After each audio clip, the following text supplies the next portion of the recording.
Good morning, Bougie Gang. Good morning, good morning, good morning. We are back for day 3.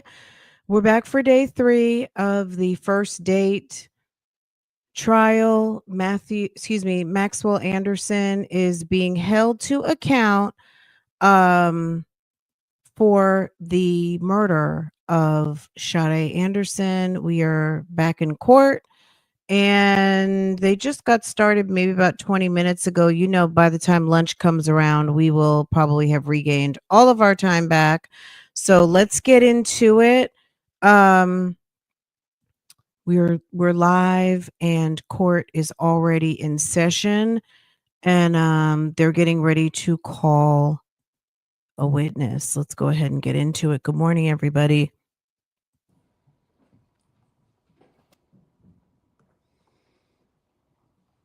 Do you solemnly swear that the testimony you give in this matter will be the truth, the whole truth, and nothing but the truth, so help you God? Yes, I do. You can please be seated, restate, and respell your name for the record, please.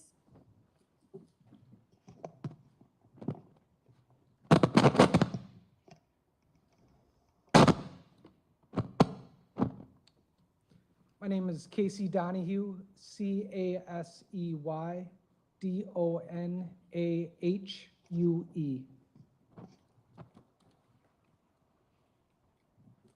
Just give me 1 second here. This was working a minute ago.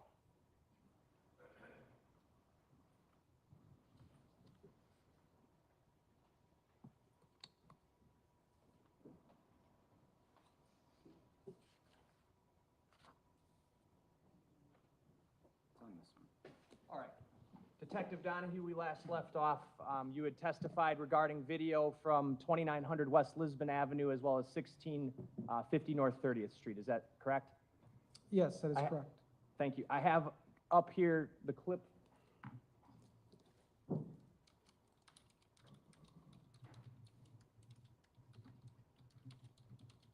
If I can, I'm going to try to replay the clip from 2900 West Lisbon.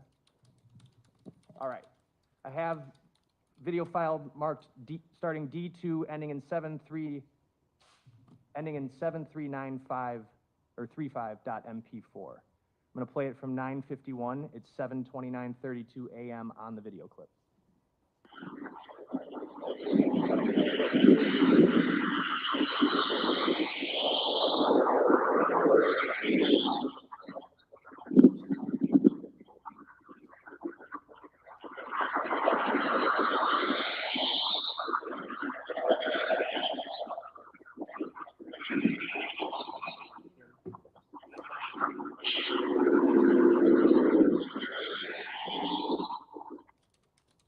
Paused at 10:19.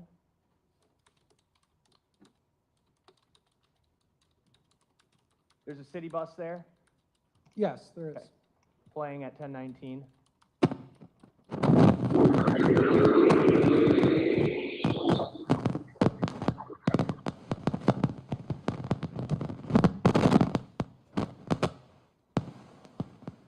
I don't know what that's from. I paused the video while that was happening.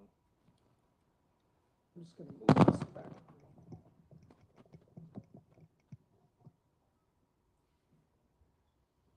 All right, playing from 10:26.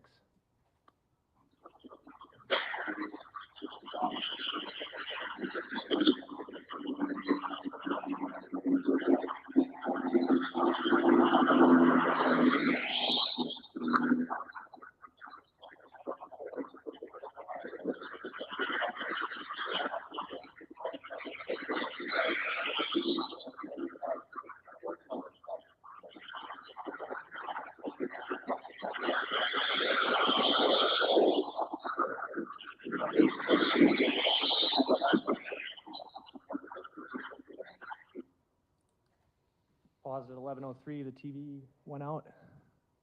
All right, playing at 11:03.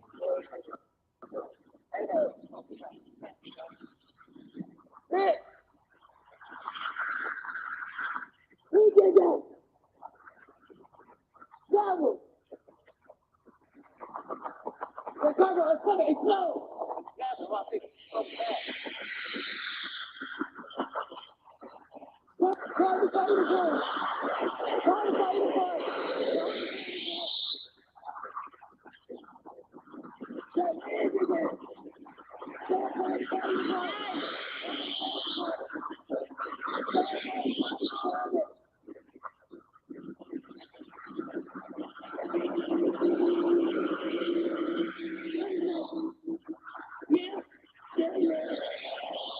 Pause at 11:51.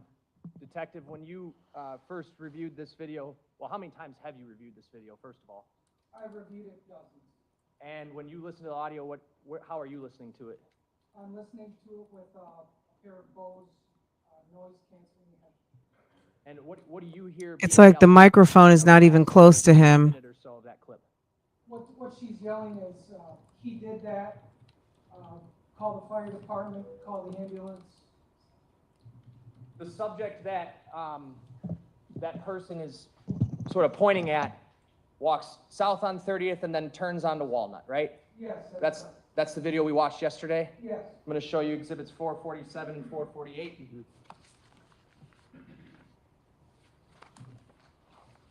Are these two screenshots from that video? Yes, they are. I moved those two exhibits in. It's 447 and 448 and asked to publish. Any objection? 1 minute, I'm sorry, 1 minute. Can I see those again real quick?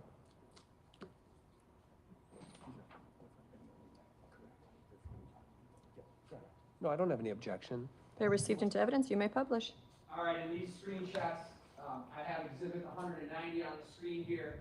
These screenshots were from the video that we watched yesterday, from this building here that I'm circling with my finger, correct? Yes, that is correct. I'm going to put them up on the elbow here.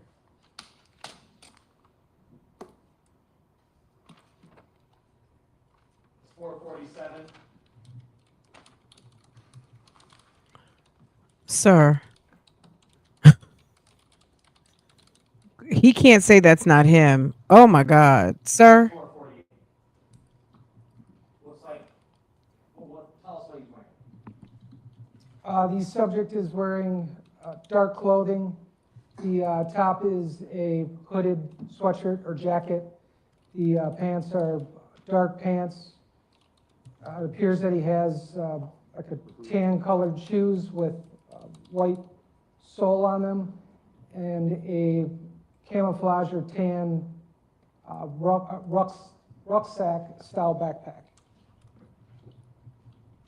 He's walking westbound on Walnut on the north sidewalk, right? Yes, that is correct. And in that direction, about 1 block would be the 31st and Galena playground, correct? Correct. After Miss Robinson had been reported missing and her car had been found burned behind in the 2900 block there, West Lisbon, were people, including law enforcement as well as family and friends, canvassing that area extensively to try to find any clues about what happened to her? Yes. And that was almost round the clock, right? Yes, it was. Were you part of that?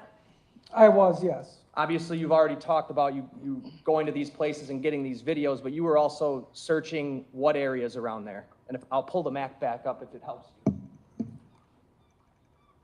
Am I able to move this back? There's a glare on As it. long as all the jurors can see it, yes. Is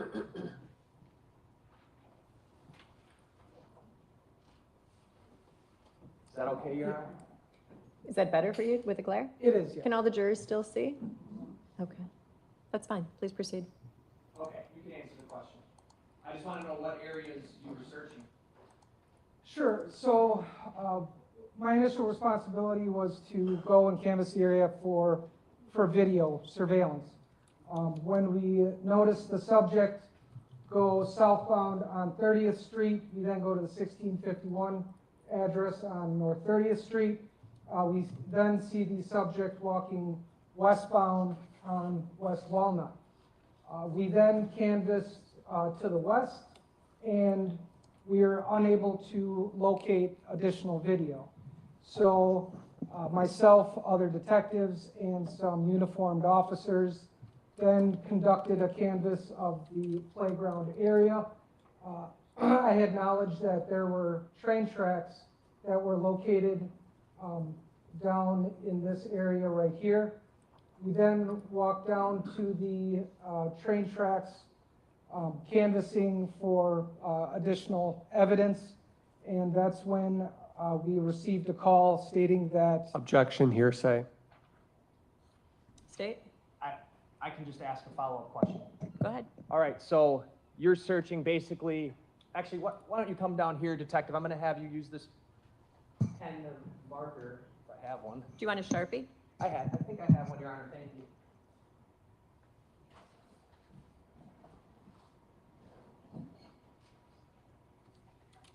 Why don't you just trace on Exhibit 190 the route you're specifically talking about to help orient us as to where you were searching? So this is the area that we started at with video surveillance. We then see the subject go down 30th Street and then westbound on West Walnut. We then searched this area right here. Okay. You can have a seat, thank you.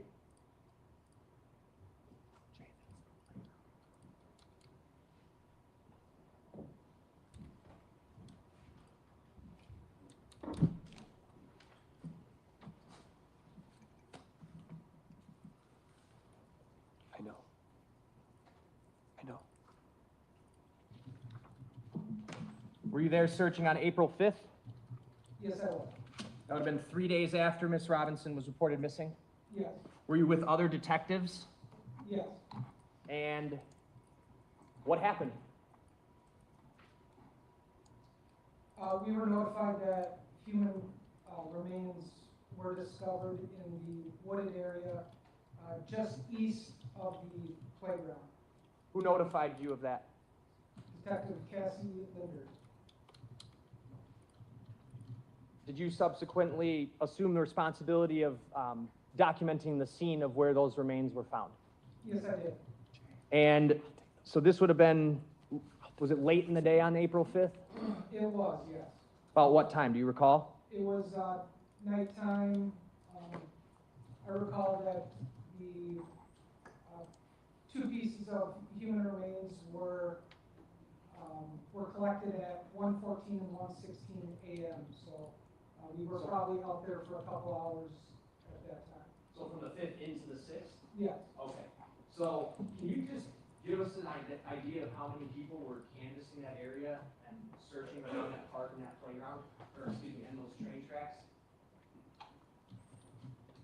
During the initial canvass that I was a part of, I would say approximately a dozen.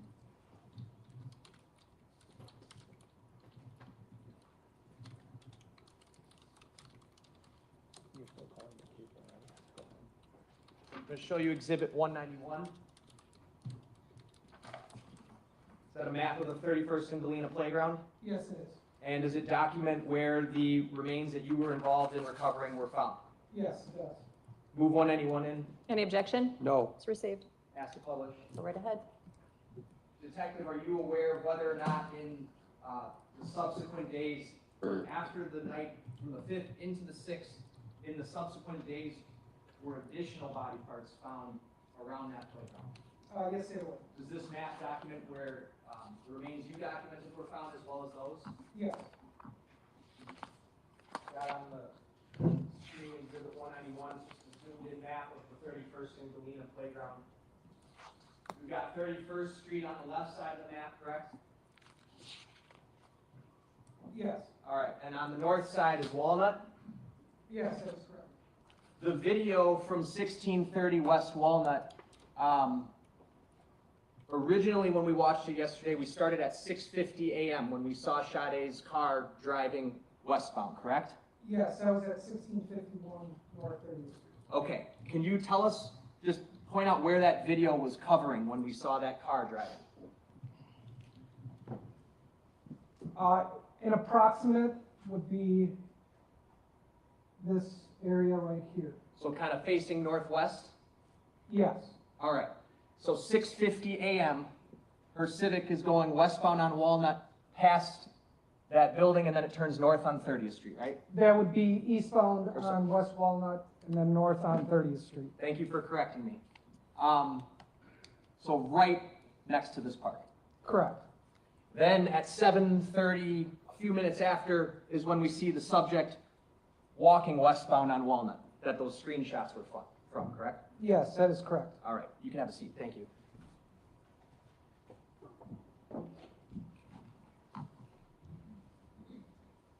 Going to show you exhibits 109 through 145.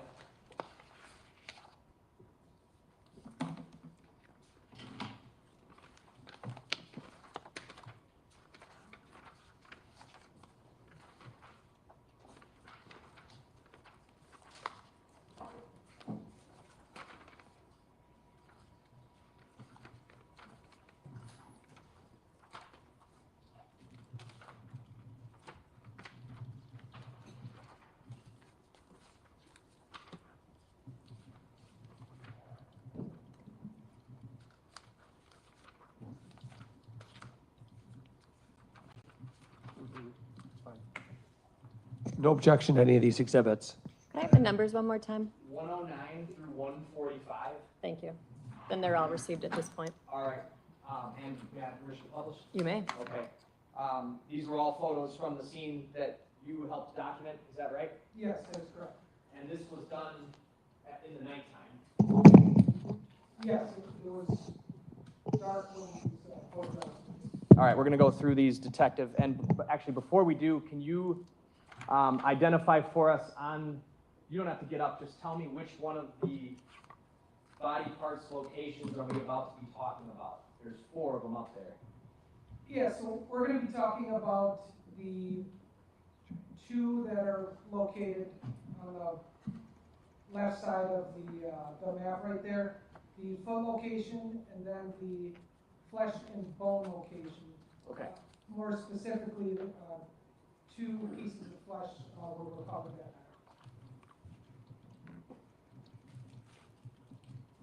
night.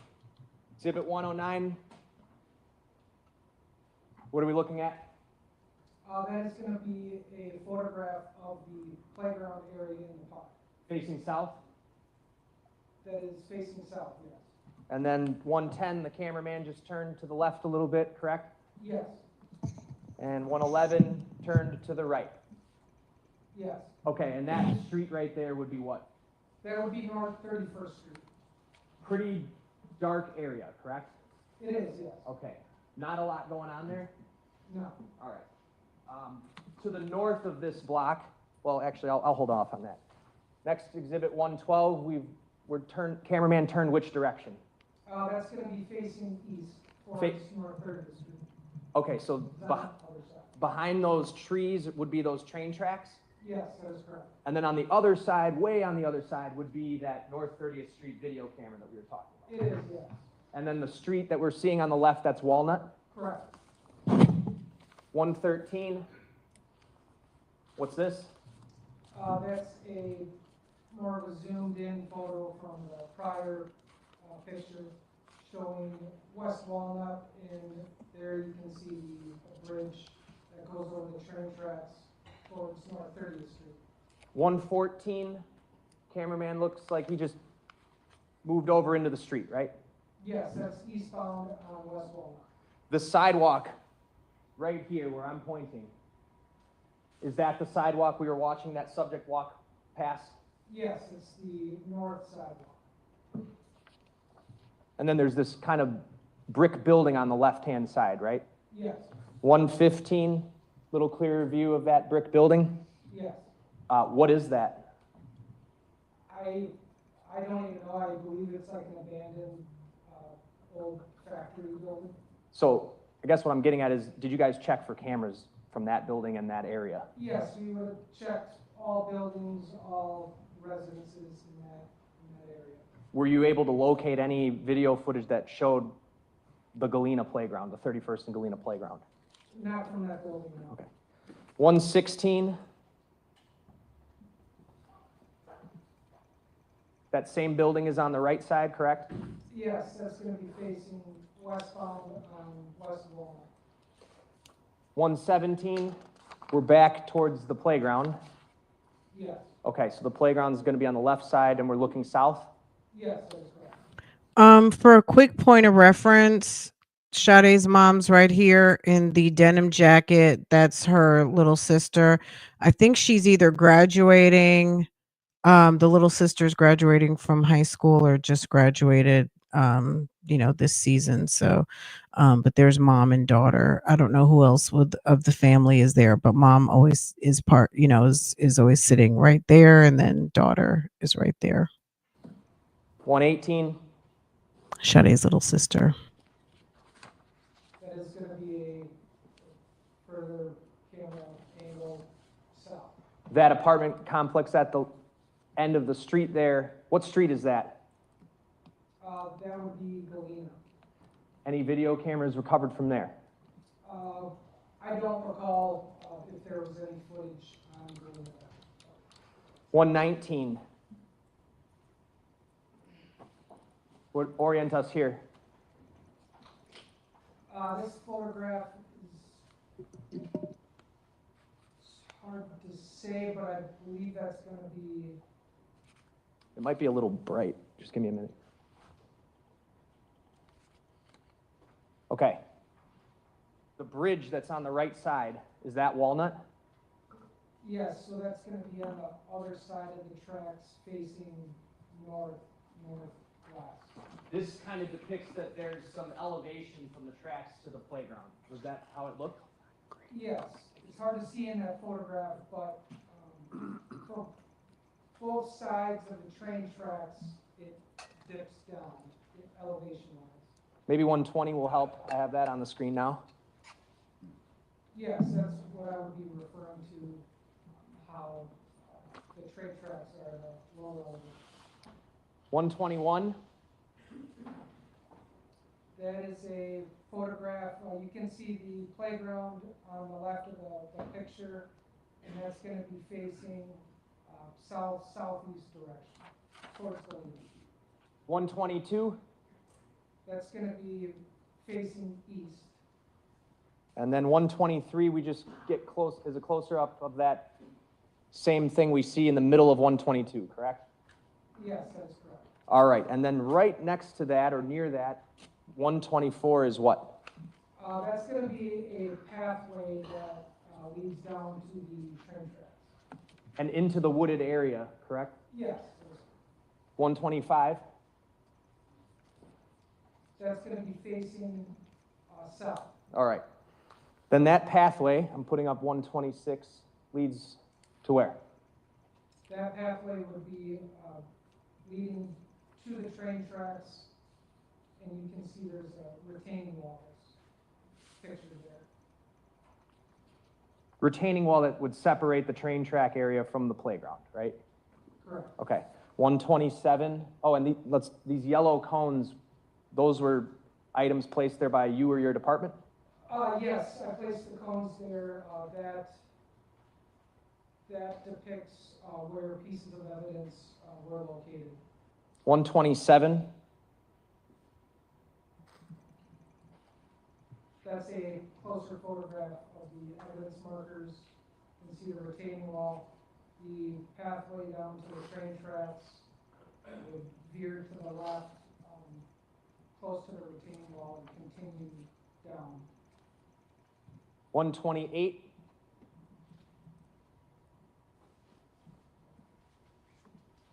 This picture is going to be facing towards Walnut. The train tracks are going to be down to the right-hand side. Let me put up 129 here.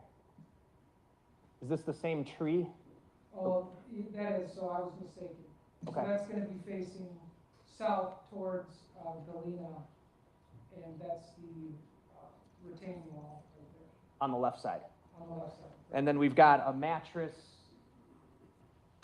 and some other items on the ground, right?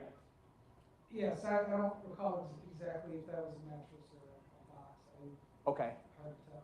Was there a significant amount of sort of trash in this playground? Yes, there was a lot of trash and debris. At the point that you were that these photos were taken and that you had been alerted to the location of a body part, you had really no information about what would be significant to recover, right? That is correct. So items with that amount of trash there, you didn't know what might relate to it or what might not relate to it, meaning the body part. Correct. Okay. Did you mark or notice, mark as evidence certain items that you later came to conclude probably had nothing to do with this. Yes, Exhibit 130, that's just the retaining wall, correct? it is, yes.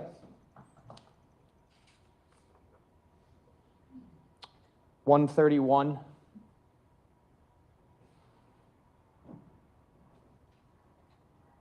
Looks like cone 8 on the right, lower right there. Yes, that's like an overall photograph of an area that evidence was recovered. And then 132. Items 9 and 10, which are located in the woods near item 8. What are those items?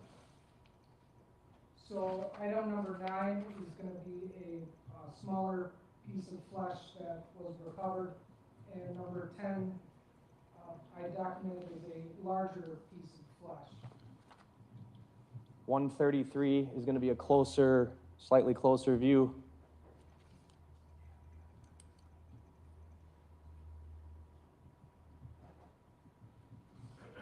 .134 is going to be a close-up of number 9.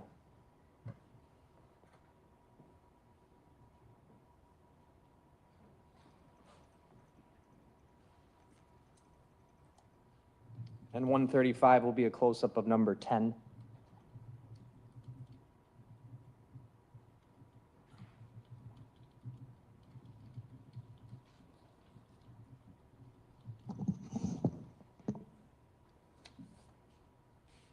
.136, number 9. 137. Is this sort of just an image of the retaining wall in the relation to where those items were found? Those body parts of flesh? Yes. Okay. How big were items 9 and 10, if you could describe? Detective Jen, can you pull that mic back around towards you, please?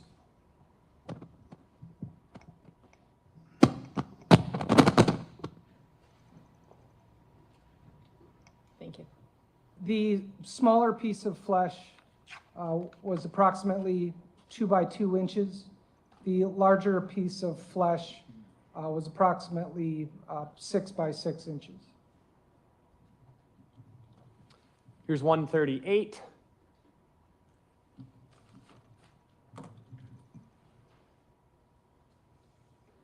What is that cone down there? Number 11? Yes, that's going to be evidence marker number 11. And do you know what number 11 was? Yes, number 11 was a human foot.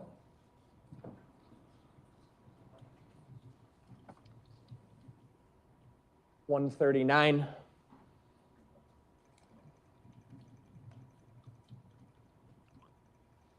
The foot is to the left of the evidence marker. It is, yes.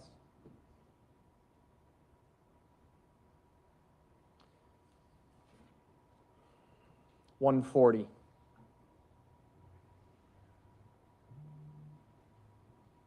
What's that? That is a closer photograph of the human foot that was recovered. .141. So in this photograph, we're depicting that the toenail polish on the human foot was pink. And this foot on the top of the image, that is the retaining wall, right? It is, yes. So the foot was right up against the retaining wall. Yes. 142.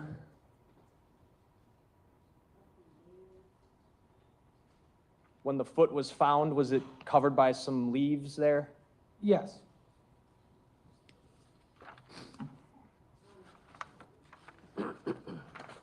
I'm going to go ahead to 144. Another view of where the foot was. And 143 and 145 are going to be images of the foot.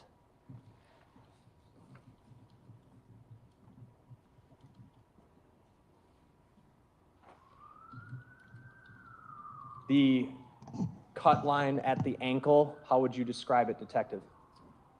It appears to be a a straight cut that the foot was severed.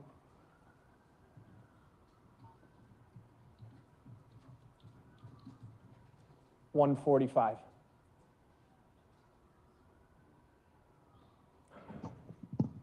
Top view from the ankle.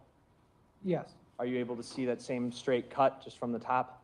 yes, And there's another piece of flesh coming off of the ankle, correct? that is correct, yes.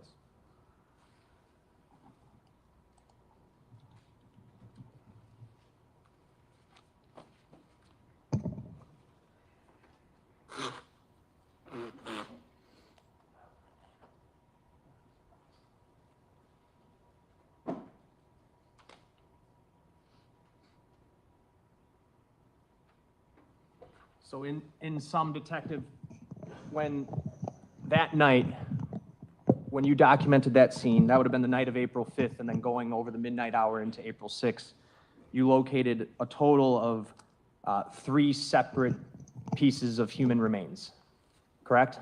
Yes, that is correct. Can you just reiterate what those 3 separate things were? Yes, the 3 separate human remains were a smaller piece of flesh, approximately 2 by 2 inches. The second piece of flesh was larger, approximately 6 by 6. And it was the left foot, human foot. Was the medical examiner called to the scene? Yes, medical legal death investigator is their official term that responded. That would be your standard practice would be when you have a homicide or a case that involves recovery of human remains that you would summon the Milwaukee County medical examiners to the scene. Yes, that is correct. And do they then recover the human remains? Yes, Was that done here? it was, yes. Was there a specific case number assigned to the recovery of the remains we just discussed? Yes, there was.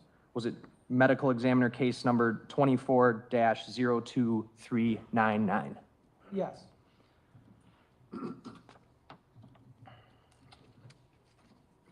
As we had indicated before, as you indicated before, there were a number of other items in addition to the human remains that you marked with an evidence cone, correct? Yes, that is correct. Were any of those other items deemed to be relevant in any way? No, they were not.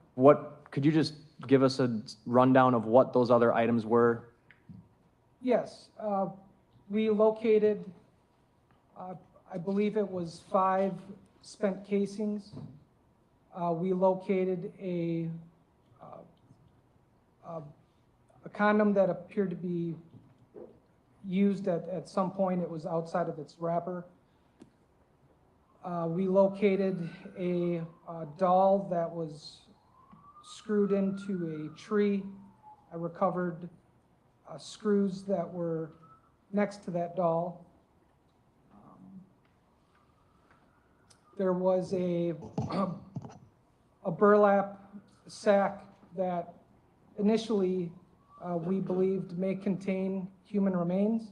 When we opened that burlap sack, it was a dog that was placed in the sack, and it was rotting at that point. Casings, right? Yes. Did you mention that? Okay. Those casings, were they like worn? It was hard to tell how long that they've been there. In some, those other items seem to have been items that had been there for quite some time. Is that a fair statement? Yes.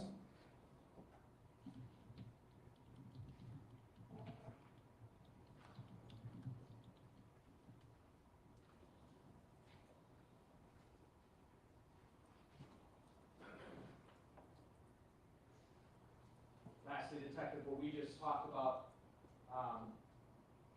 flesh located in this little area here, correct? Yes. It says and bone, but that, you didn't find the bone on this side, right? No, that was found at a later time. And then the foot was right about here. Yes. And that retaining wall is basically, you can't see it on here because it's kind of contained within those trees and brush. Is that correct? That is correct, yes. I have nothing else. Thank you. Cross-examination. Good morning. What was in the backpack the person was wearing? I don't know. You've studied these videos, you said dozens of hours, hundreds of hours you've spent watching the videos? I believe I stated that I watched the videos dozens of times. Okay, thank you, dozens of times. Can you see blood on the backpack? No, One would expect that if they were putting body parts in a backpack, you'd see blood on it, wouldn't you?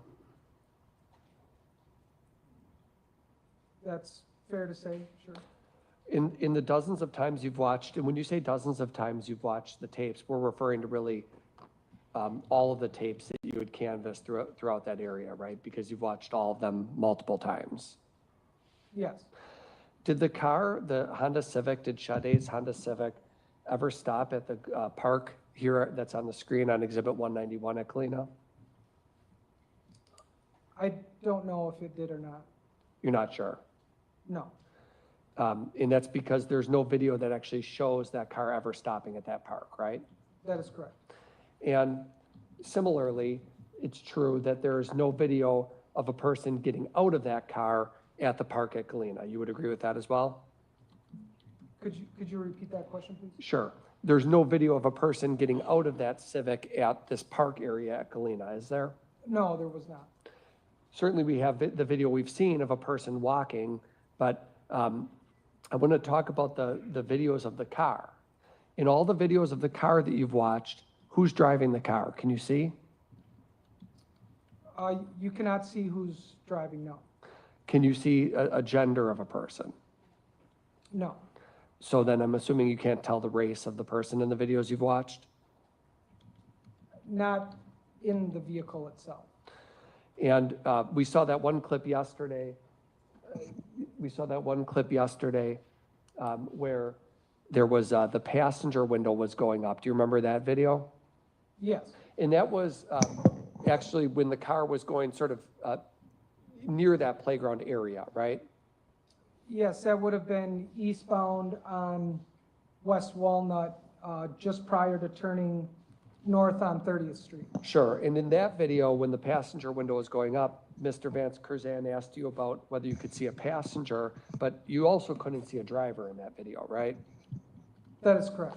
And when you look at that video, when you study it closely, can you see, are there body parts of any sort visible in the car when you look in on that video?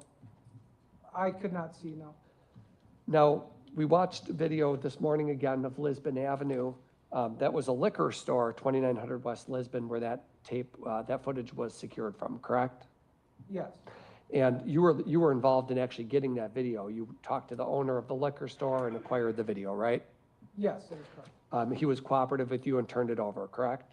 Yes, Isn't it true that you also, you don't work alone, you work with Detective Ryan Casey also, don't you? yes, So you're Casey Donahghue, but we also have Detective Ryan Casey, right? yes, that is correct. And he's part of the homicide unit as well, so he's trained on these types of matters. He is, yes. And is it true, would you agree with me that oftentimes when two people work together, one detective might do the report, another detective might not do the report, right? Yes, that is correct. And so sometimes when people are partnered up, if you work closely with Ryan Casey, he might be the one to draft the report on April 5th. You might be the one to draft the report on a different date, right? Yes, You would agree that on April 5th was the day when you and Detective Ryan Casey went to Lisbon Liquor to get those videos, right?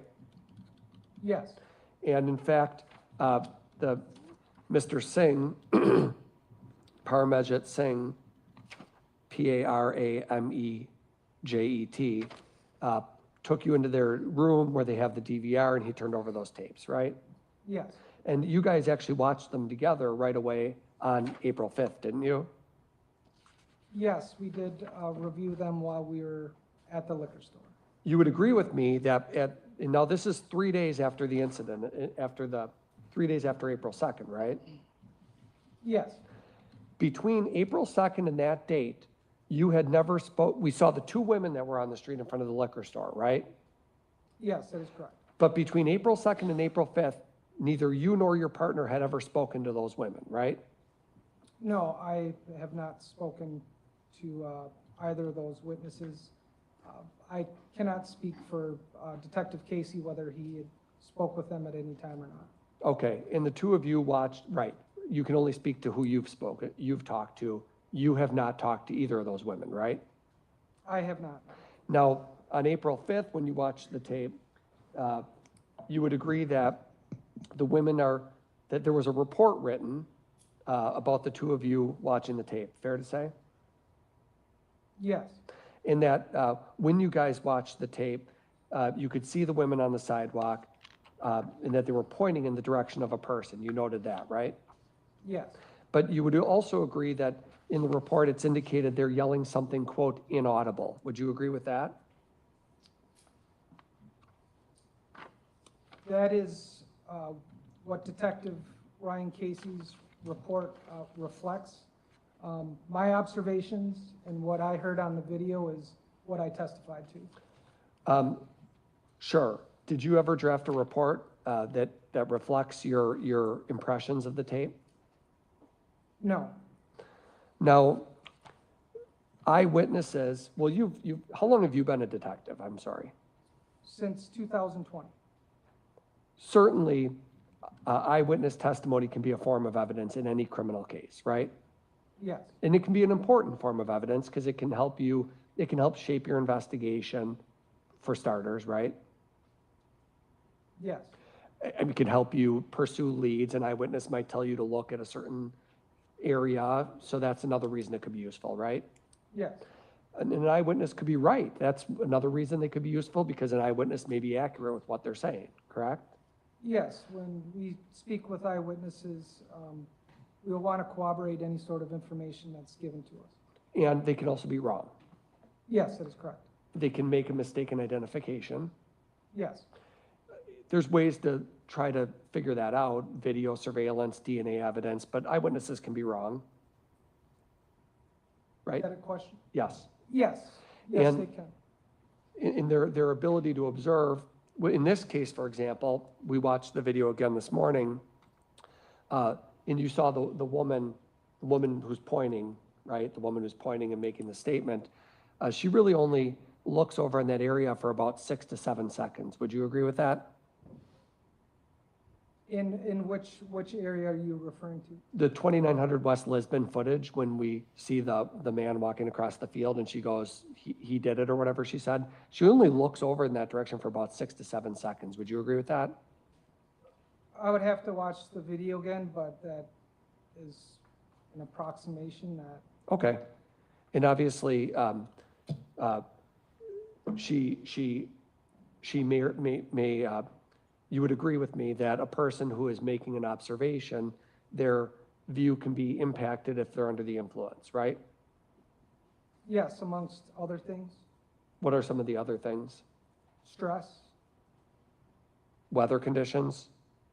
yes, Obviously, if a person knows someone or doesn't know someone, that can be an important consideration too, right? yes, In terms of making identifications as a detective, there's a procedure you can use as a detective to try to, I'm sorry, give me a minute, please. As a detective, there's procedures you can use to try to make an identification, right?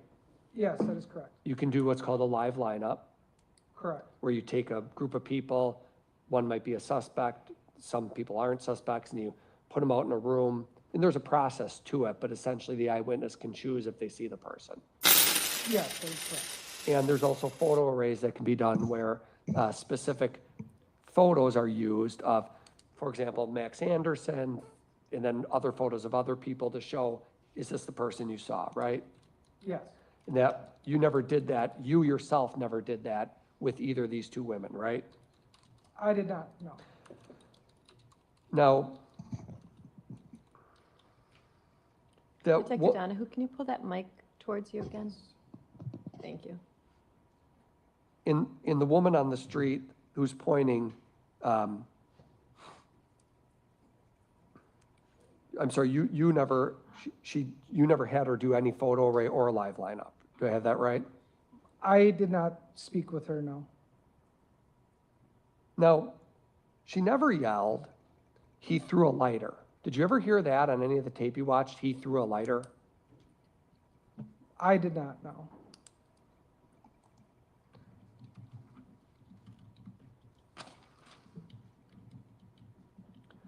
Did you investigate any other car fires at that location, either before or after this incident? I am not an arson investigator, so that is not a part of my duties, so I cannot speak on whether other car fires occurred at that location or not. You said that there was basically canvassing around the clock. Did I have that correct? Yes, When you say that, are you talking from April 2nd, when the car is lit on fire, until until April 5th or 6th? What did you mean by that? When did the around-the-clock canvassing start? I am unaware of the exact date that it started. The sheriff's department did reach out to the Milwaukee Police Department, and they asked us to assist in recovering video pertaining to this case. I can't say which exact day that was, but it was, in approximation would be maybe 2 days after. Got it, April 4th or April 5th, somewhere around there. Correct. And in between April 2nd and April 4th or April 5th, no body parts are found in that area. That was the first time any sort of human remains were discovered at that park. April 5th. Yes. Max was arrested April 4th, you know that. I don't know exactly which day he was arrested. Okay. The person with the backpack on, that person wasn't running. No, In any of the videos you watched, was that person running? no, Or appeared to even be in a hurry, right? Didn't even appear to be really in a hurry. no.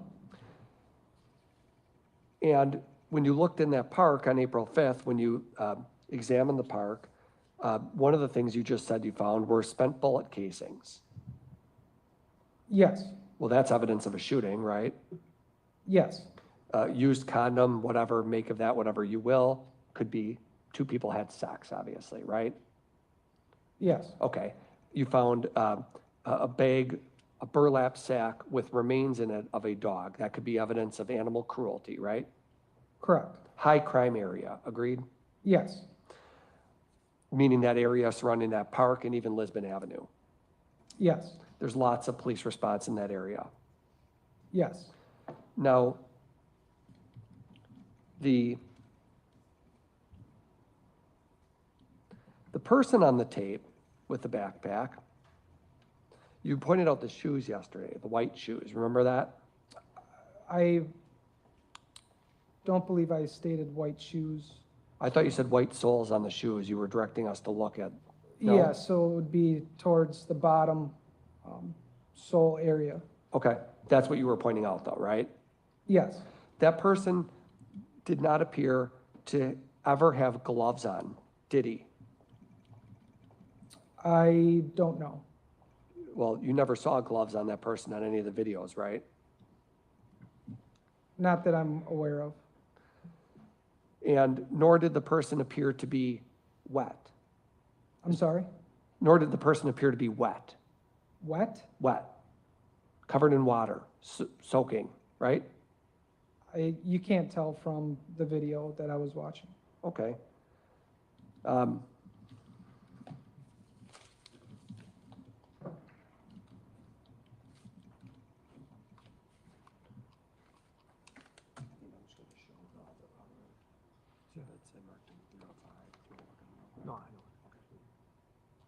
And then, Judge, I'm just going to approach the witness, if I may, and show a few exhibits. It'll be 305, 306, 307, and 308. Okay? Go right ahead. If that's all right. I'm just showing you these pictures and asking you to look at these. Yes.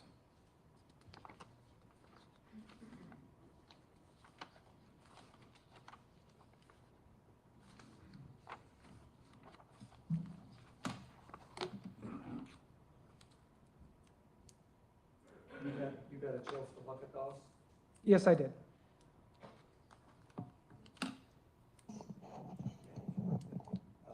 Could you start by identifying Exhibit 305, please? Yes, that's a photograph of evidence markers 6 and 7, and what is depicted to be a doll screwed to the tree.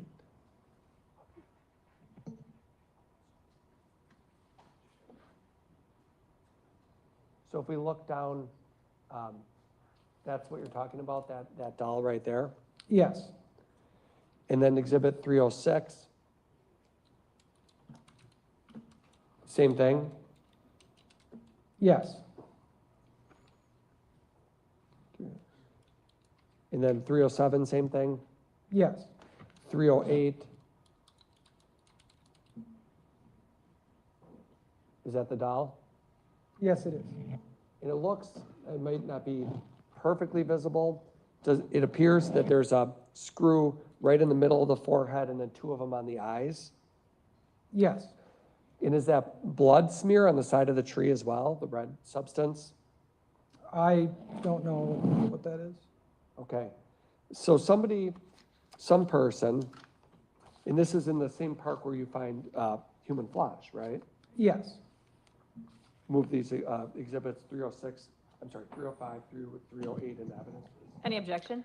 No objection to the admissibility, however, the numbering of them, I think, is going to conflict with exhibits we've already numbered. But we can address that later. Okay. That's my only. I will receive them, and actually, I think we're going to renumber them right now. And Okay. we're going to renumber them as 50, Can we start at 600? 600? Yes, please. Let's go to 800 to be on the safe side. So we'll do it as 801, 802, 803, and 804.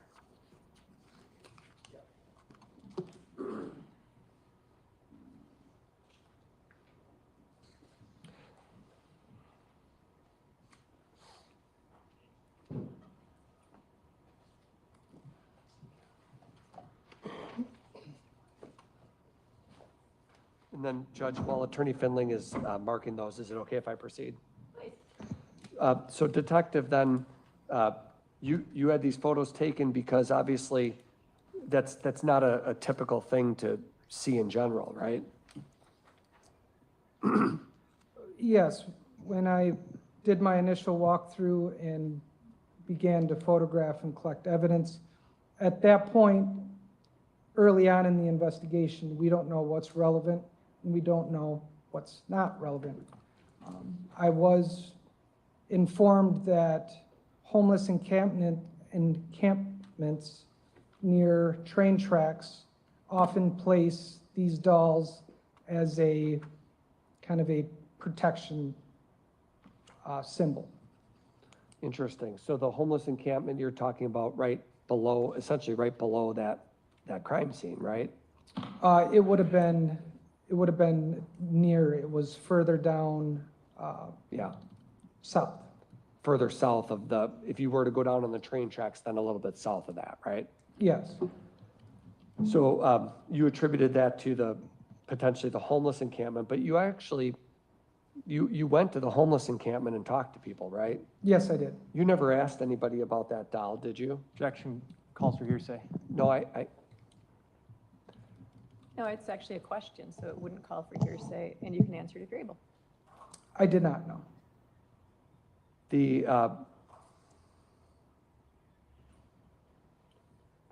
Okay, so the body part, the tissue samples, the body parts that were located, obviously those were kept as evidence and sent to the lab, right? The crime lab, Yes, for further testing. correct. Similar to how, did you ever direct any of those items to be tested for DNA? I did not send any of the items to the crime lab. That would be some other person to ask about that, right? Yes, Okay, those are all my questions. State? Just to clarify, Detective, it's not just that the disposal of those body parts wasn't captured on video, it's that there was no video of that playground. Is that a correct statement? that is correct. Nothing else? Defense? No, Thank you, Detective. State your next witness. State calls Detective Jose Flores.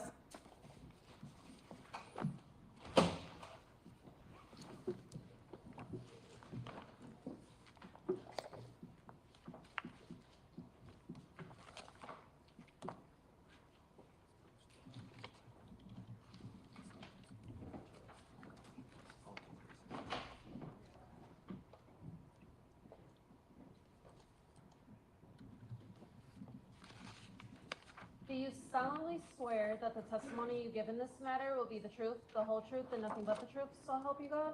I do. If you could please be seated, state and spell your name for the record.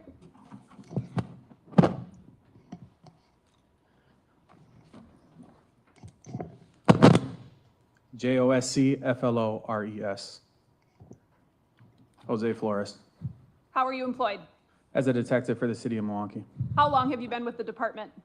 since December of 2015, How long have you been a detective? a little over 4 years. Prior to that, what was your rank?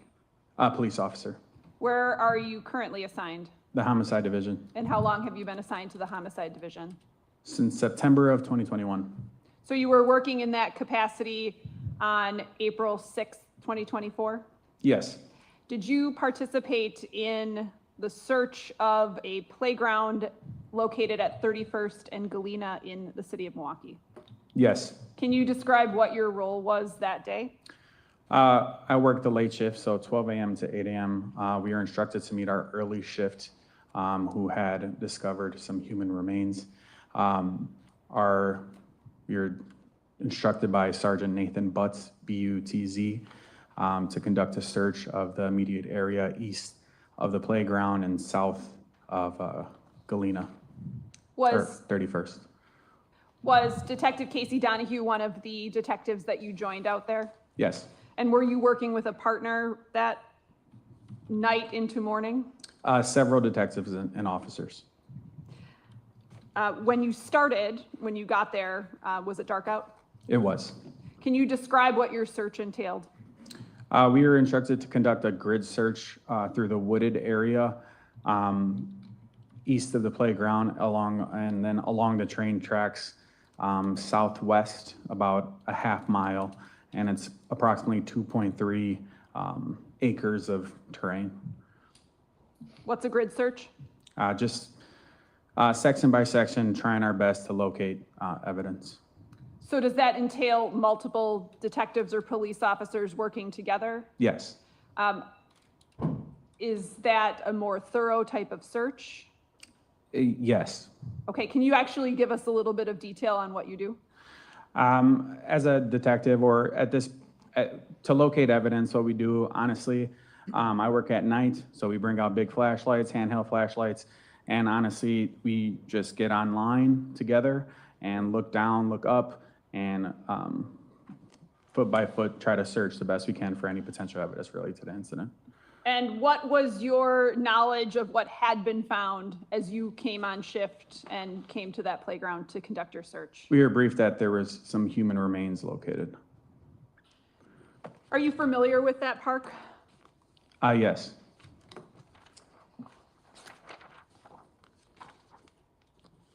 Can you describe how you get down to the railroad tracks? The terrain was a little difficult to traverse. There's a large hill. It was quite muddy and it was pretty steep. And we went down that hill to go to the train tracks through a wooded area. Is that the first area that you searched, the railroad track area? Yes.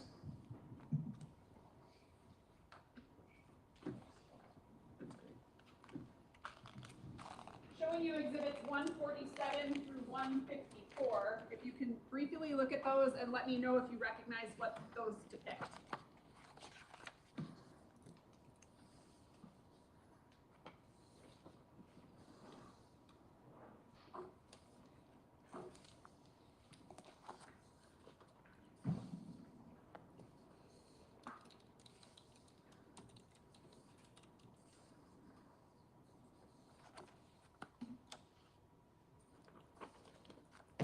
It's going to be the area east of the playground, the railroad tracks, and the wooded area.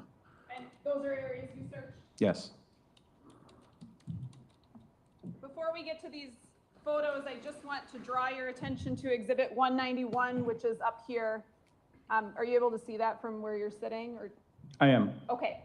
And actually, I will have you step down if you can to just identify where you started and where you ended in terms of your search.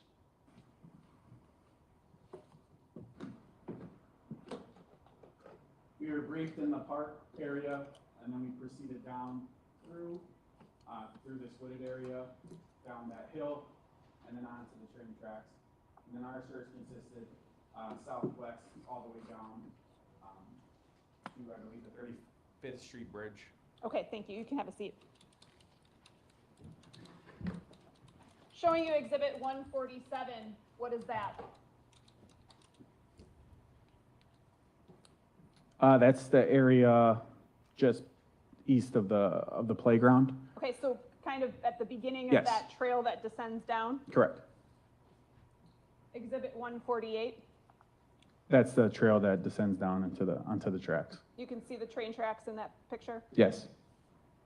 Exhibit 149. Just on the train tracks, the dense grassy area. What street is this up here? That should be Galena. Or 31st, sorry. Okay. Exhibit number 50. It's just another view of the way down to the tracks. Looking back up at the playground. Correct. An additional view. This bridge depicted in 151 and 149, could that be the Walnut Bridge? Yes. Okay, you Apologies. previously said it was the 31st and Walnut intersect though, correct? Yes.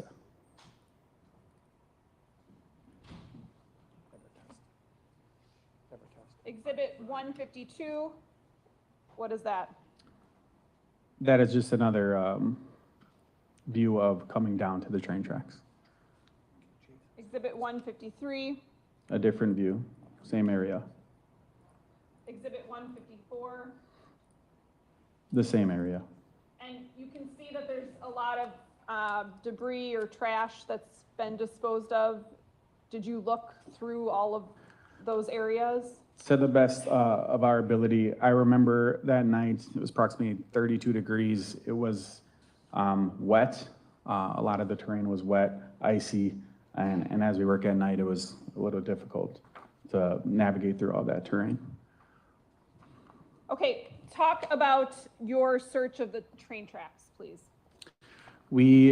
After we proceeded down to the train tracks, we essentially, all the officers and detectives I was with, we got online together and we used our flashlights and we just walked slowly, as slow as we can, trying to identify any potential evidence related to this incident. We walked all the way southwest to the 35th Street Bridge and then turned around and proceeded back the way we came. What, if anything, did you locate? We eventually located skeletal remains. Where? On the train tracks near where we first started.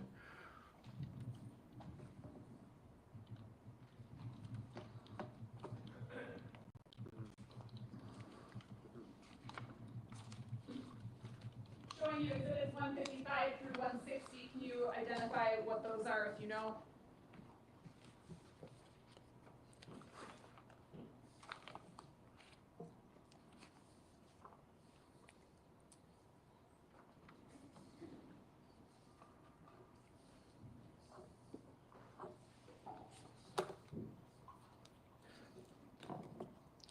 It's the skeletal remains that we located along with the crime scene evidence marker. Permission, sorry, I'm moving actually exhibits 147 through 154 in, and then I move exhibits 155 through 160 in with permission to publish these. Any objection? No. 147 to 160 they are admitted and you may publish.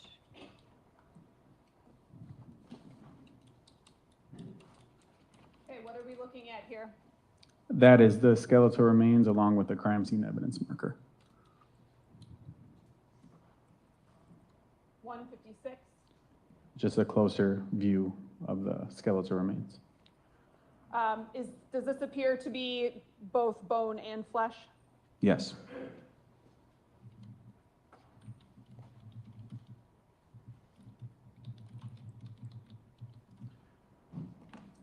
What is this? That's just depicting the train tracks in which the evidence was located, along with the marker. And then this, the same view without the evidence marker. That's 158. Correct. 159. And that's just going to be the picture showing the general area in which it was located. Okay, which direction are the train tracks from there? They would be west. And 160. That would be the entrance down to the train tracks again. How far from that path, that entrance,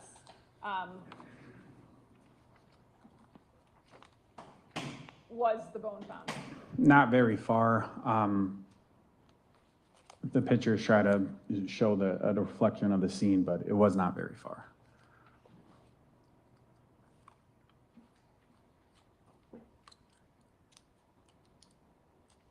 Approximately how large was the bone? I don't recall the approximate, but it was large enough for us to take note. What did you do with that? After discovering the skeletal remains, we contacted the medical examiner's office. A forensic investigator from the medical examiner's office responded, Lindsay Doome, D-O-O-M-E. And at that point, they began to conduct their investigation. Forensic investigator Doome determined that it was bone, and then they then document it, recover it for it to be assessed by an expert from the medical examiner's office. They determined it to be a human bone, correct? Correct. Approximately what time was that located? I believe 5:42 a.m.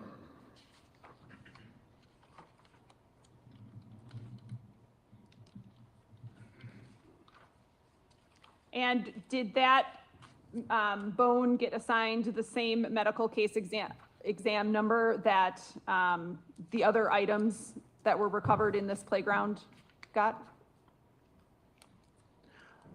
Or did it get a different number? I believe at the time it got a different number. Okay, was that number 242403? Yes. Nothing further. Cross? Thank you.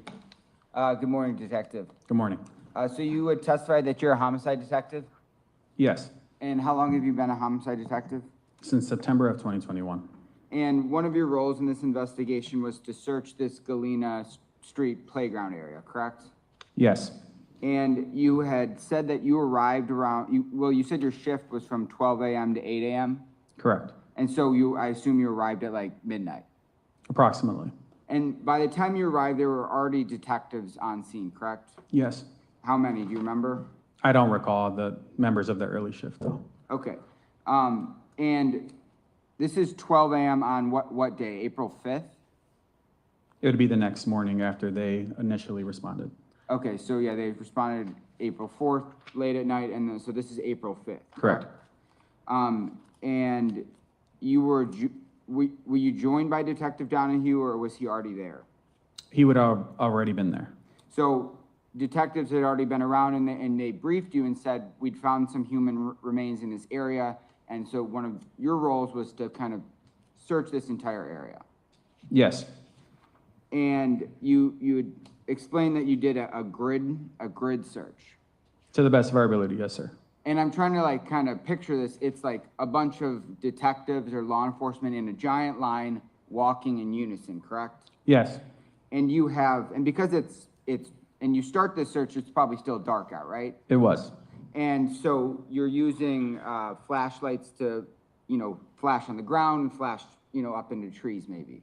Correct. Because, I mean, you can't see things with the naked eye, so you got to use a flashlight. It's definitely harder, sir. And all of these detectives are on foot, right? Yes, sir.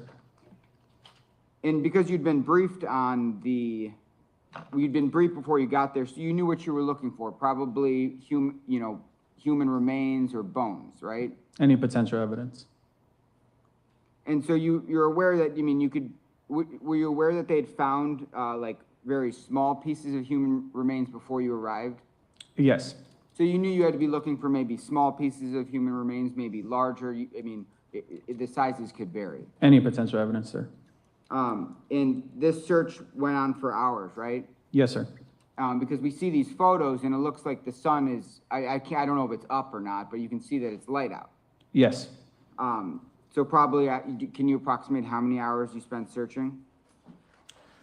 We were briefed somewhere around midnight, and I believe this was 5:40 in the morning, so several hours, Yeah. 6 hours.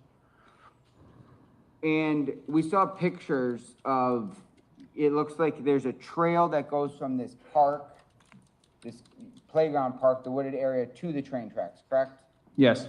And we saw, it doesn't look like it's an established path from like the park system. It looks like it might just be human-made of people walking up and down. It was a path, yeah. I don't know if it was established or not, but it was Yeah, a I path. understand you're probably not part of the Park Service. that makes Correct. these. Okay. And you testified that the terrain that you were searching through was, I think you said, difficult to navigate, right? Yes. And is that just because it's like this wooded area is just full of logs and leaves and trash? Well, the train track, again, we were all online, so the train tracks was less hard to navigate. As you get closer to the wall, yes, it would have been a little harder due to the field was wet, and it was cold. And it's probably even more difficult because you're not really familiar with this park. It's not like you on a Tuesday afternoon, you're going walking in this park. Can you repeat that question, sir? Well, I can rephrase that, actually. The area you're searching is difficult to navigate because you're not really familiar with that area. You don't commonly walk in that area. I would more so say the weather conditions, the field, and like I said, the train tracks weren't necessarily, and then again, we're doing this at nighttime, so that also was difficult for us. So the most difficult part to navigate is when you're in the wooded area, right? Yes. Because you see the train tracks, it's a wide open space. It's very easy to walk that. Yes.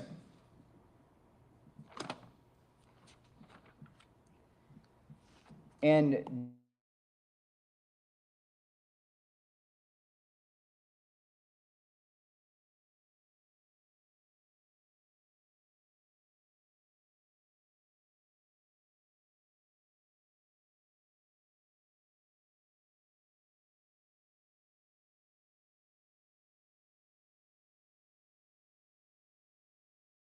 piece of evidence of value that you ended up sending to the crime lab? No, sir, not at that time. You don't recall ever, locating a blanket during that search on April 5th, correct? We did not, no. And you didn't find a weapon of any sorts, correct? No. I have nothing further. State? That lady behind right there, that I think might be Max's mother, FYI. I mean, I'm sure you guys could figure that out. I think his parents are sitting right there. So I have nothing further. State? You testified when we started talking on direct, you testified that your shift started on April 6th at midnight. Is that correct? Yes. Okay, so when defense counsel said April 5th, and you answered a question about finding the bone on April 5th, can you just clarify what date you found it on? Apologies. We start at midnight. So whatever the shift prior, whenever they started, we come in the following morning. So apologies if I misspoke. So which date was it? It would have been the 6th. Okay, so on April 5th is when detectives initially found pieces of flesh and the foot, and you then were called in to assist. Yes. I have nothing further. Defense? No. Thank you. Thank you, Judge. State your next witness. State calls Detective Cassandra Lindert.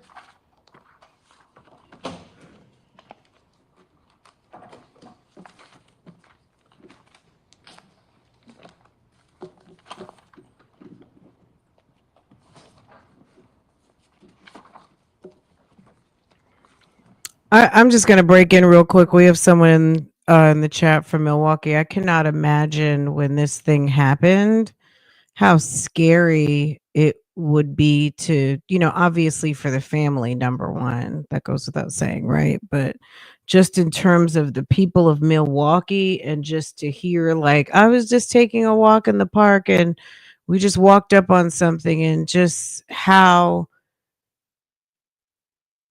just a freaking nightmare this had to be and how unsettling, I can only imagine. Um, Tanika, thank you. Carla, thank you. Mom's the boss, thank you. I didn't want to take too much time so we could all get our listening on. But I just want to since we're taking a minute, thank you. Thank you for supporting. Thank you, all of you, for supporting. It's very much appreciated. Um, the video, let's see, where's the video? Let's see. Okay, here we go. All right, let's get back into it. As soon as they take a break, we will recapture some of our time. Looks like they're going straight into another witness, so let's keep going, guys.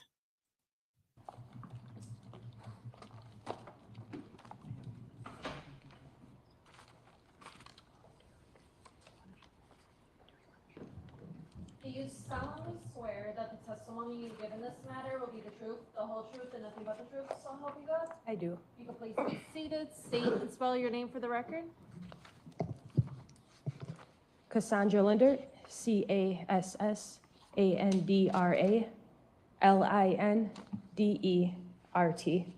How are you employed?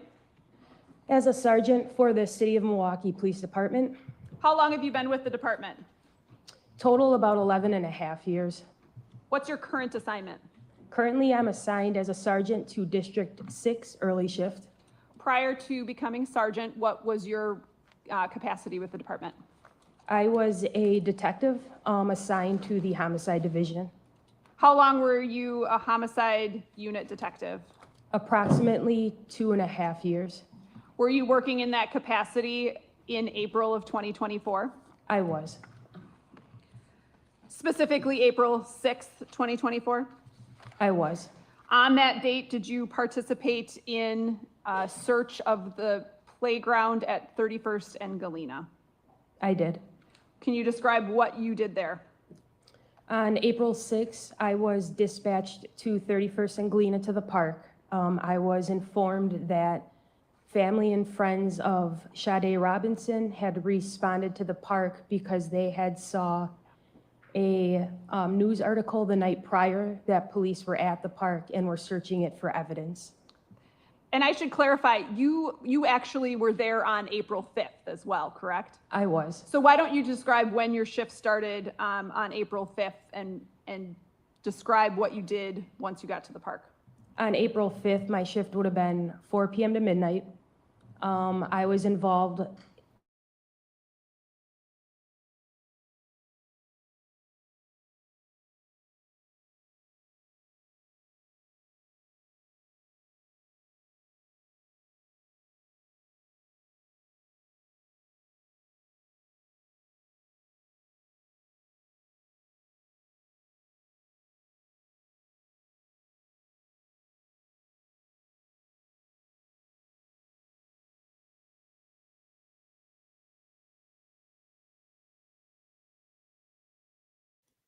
Hey, guys, put a 1 in the chat if you can. Okay, it's giving that it's a little bit frozen. Let me try to fix. So cause unstable internet. Okay, let me do some quick fix real quick. Hold on just a second, guys.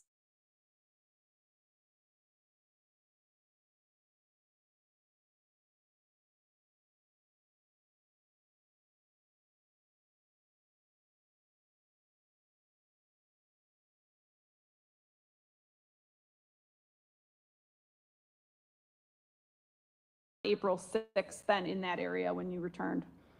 So like I was saying, April 6th, I was sent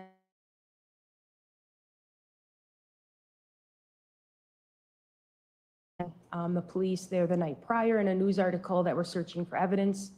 specifically on the 6th, the family stated that they had found a blanket that belonged to Sade Robinson.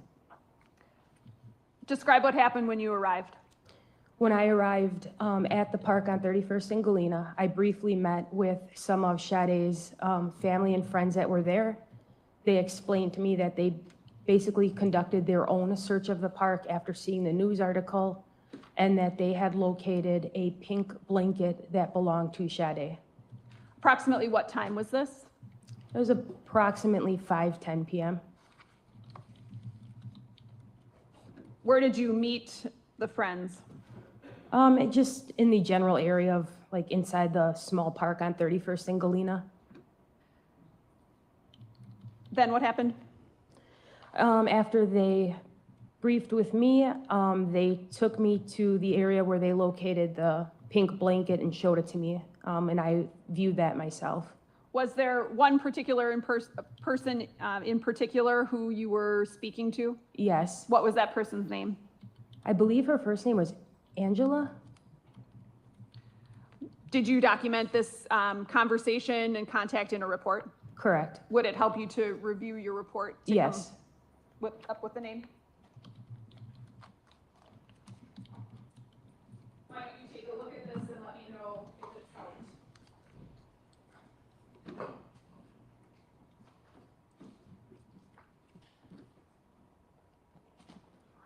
I'm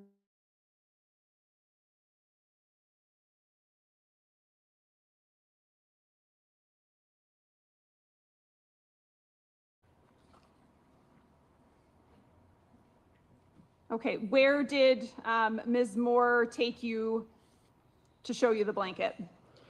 She took me to the wooded area, and the blanket was located kind of centrally north and south in the park.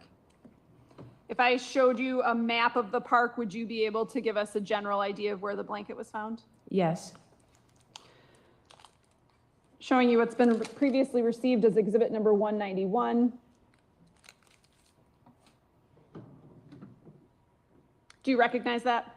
I do. That's the 31st and Galena Park and surrounding area? Correct. Can you point on there where the blanket was found? Yes. I would say it was approximately in here. So south of where you located the foot? Correct. Is that an area that had previously been searched to your knowledge? Yes.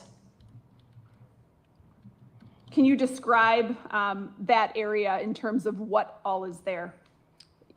So that area in particular is the wooded area that runs north and south in the park on the east side. It's pretty densely wooded.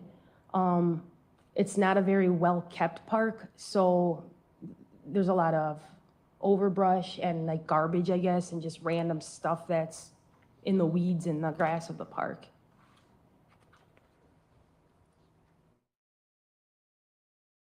Found when you arrived? So when I arrived and viewed the blanket, it was kind of just balled up on the ground. It was wet from being on the ground for the night and also kind of dirty with just dirt and leaves and stuff that were attached to it. What did you do then? We opened the blanket and I could see that there was a photo printed on the blanket of the face of Sade Robinson, along with a small size like brown dog that her friends and family told me also belonged to her at one point. That photo of Sade, was that readily apparent? If you had passed that blanket just walking, would the photograph have been readily apparent? Once the blanket was opened, it would have been. The way the blanket was when I found it, you couldn't really see that the photo was printed on the front of it. What else did you do? Once we located the blanket, and I did confirm that the photo on the blanket appeared to be Sade Robinson, I requested officers secure the park again. So they used police tape to secure the perimeter of the park, and I requested that Sade's family and friends and other citizens that were in the park be moved to the outer perimeter so we could do another search of the park. Then what happened? Myself and some other officers began a search of the wooded area again inside the park. Did you locate anything else? So close to the blanket, I located a small piece of what appeared to be flesh. I also located a small piece of what appeared to be bone. The bone appeared to be somewhat fresh, as it was still like pink or red with a little bit of like flesh attached to it. Anything else? Yeah, so as the search continued, along the retaining wall that runs north-south in the park, that separates the park from the train tracks, approximately 8 feet south of where I located the foot the night prior, I found a mound of debris that consisted of like leaves, sticks, and some smaller logs that appeared to have been intentionally kind of piled together. It seemed out of place. I began removing the top layer of the debris when I then could observe a larger portion of what appeared to be flesh that was a darker skin tone. After finding these pieces of flesh and bone, did you, I know you've described the sequence in which you've searched. Was somebody there present recovering these items as you're searching? Yes, so once we made the determination that we found the smaller chunk of flesh, the bone, and then the larger that was buried, we froze the scene, called for a forensic investigator along with the medical examiner, the Milwaukee County medical examiner. The medical examiner's office recovered these items then? Yes.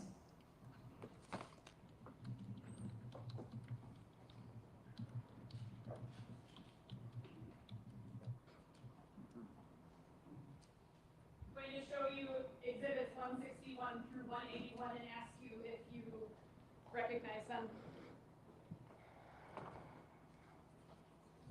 161 is a photo of the park after it had been taped off. And you can just go through those and let me know if you recognize what each one is, and then we can go through individually what they are. Yes, I do recognize.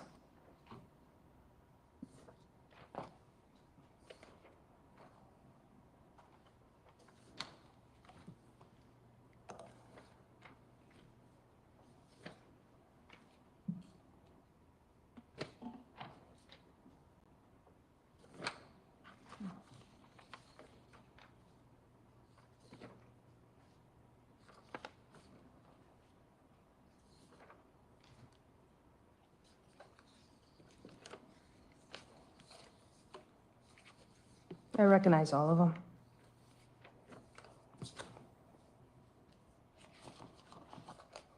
I'd ask for exhibits 161 through 181 to be received and published. Any objection?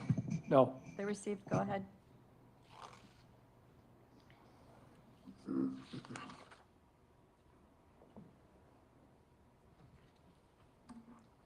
All right, before we do that, I just want to draw your attention back to exhibit number 191.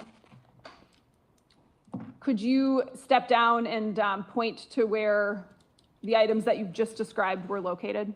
Yes. So again, I would say the blanket was located approximately here. The smaller chunk of flesh and the bone that I located was very close to the blanket. And then the larger chunk of flesh that appeared to be covered by logs was along the retaining wall, which can't be seen, but it would have been south of the foot location. You can have a seat. Showing you exhibit 161, just to get oriented, what are we looking at? That is a view of the park taped off by police tape, and that's in particular the playground section. Okay, what street is over here? That would be 31st Street. 162, what are we looking at? That is a photo of, I believe, myself and a couple other detectives beginning a search of the park. Where is this relative to 161?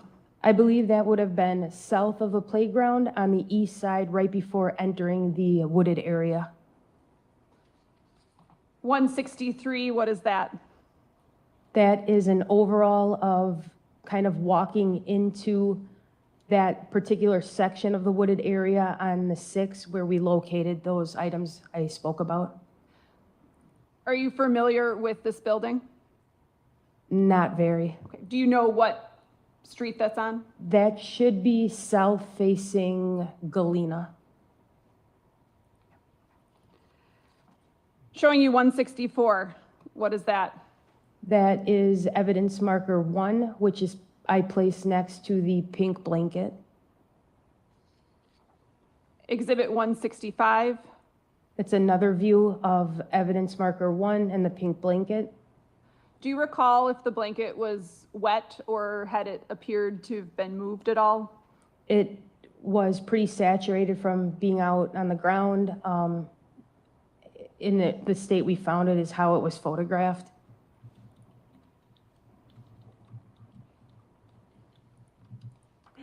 Exhibit 166, what is that? Evidence marker 3, which I would have placed next to, I believe, the smaller chunk of, smaller piece of flesh. Exhibit number 167, what is that? That's evidence marker 4, which I placed next to the pile of debris where the larger chunk of, the larger piece of flesh was located. So here's 168. You can see exhibit markers 3 and 4, correct? Correct. Where are those relative to where the blanket was found? I believe the blanket was slightly south of there. Exhibit 169, what is that? That's another view of the pink blanket looking south. What about exhibit 170? What is that? It's evidence marker 2 that I placed next to the small bone that I located. I'm zooming in. There's a ruler there, correct? Correct. Approximately how big was that piece of bone? I would say approximately 3 to 4 inches.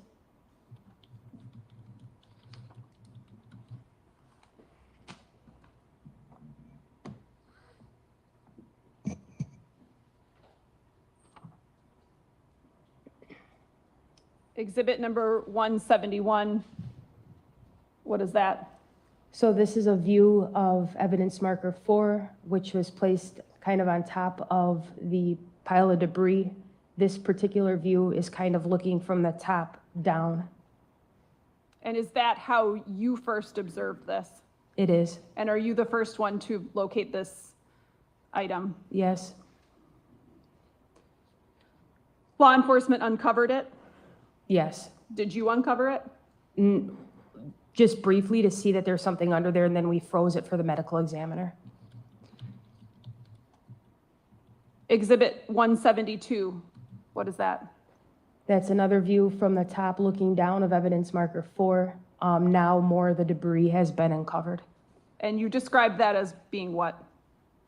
Well, at the time it was we couldn't tell for sure, but it was definitely a larger piece of flesh. It appeared to be a dark skin complexion. Exhibit 173. Evidence marker number 3 that I placed next to the smaller piece of flesh.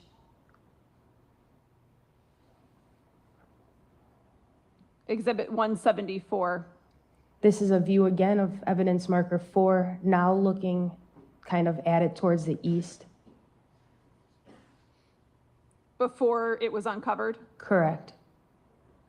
Exhibit 175. Another view of evidence marker 4.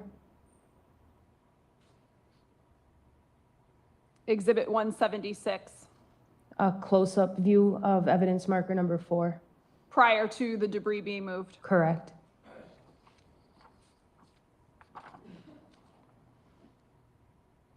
Exhibit 177.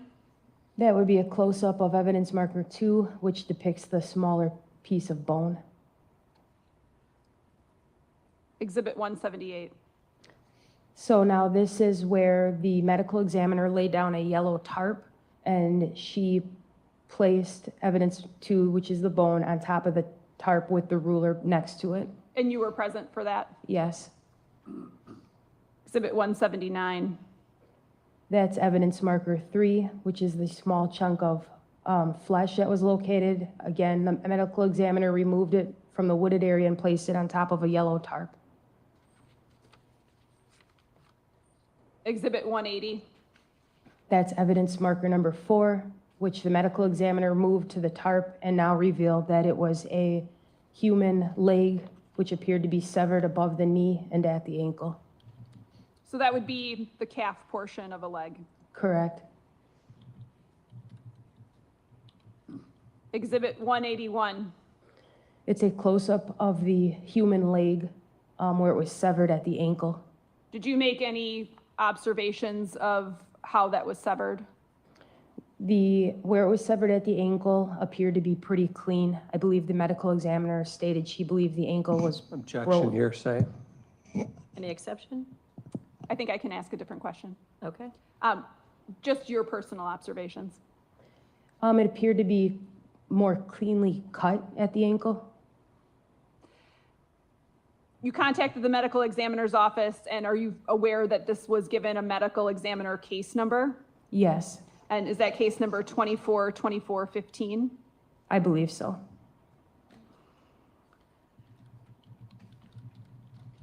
The portion of the leg that was covered under, what kind of debris did you testify it was covered under? A larger pile of leaves, some small sticks, and then some like larger logs. You testified that it looked unnatural, or like an unnatural portion of the landscape, correct? Correct. Did it appear to you that it had been intentionally covered? To me, yes. The blanket, is that something that was recovered by law enforcement Yes. and it was placed on inventory? Yes.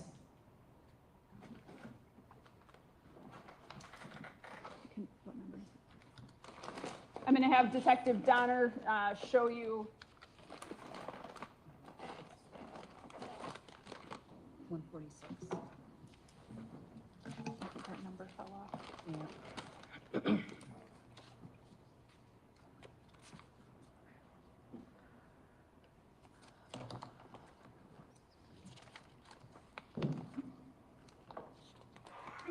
Going to have Detective Donner show you Exhibit 162. Sorry, 46. I just wrote that and I couldn't remember it.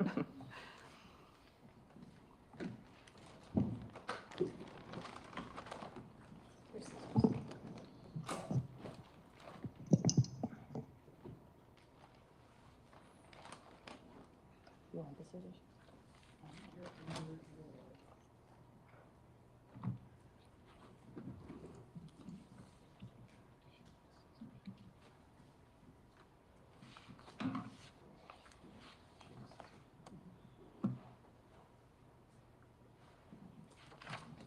Do you know what that contains? It should contain the blanket. I'm going to have you open that and identify what's in it.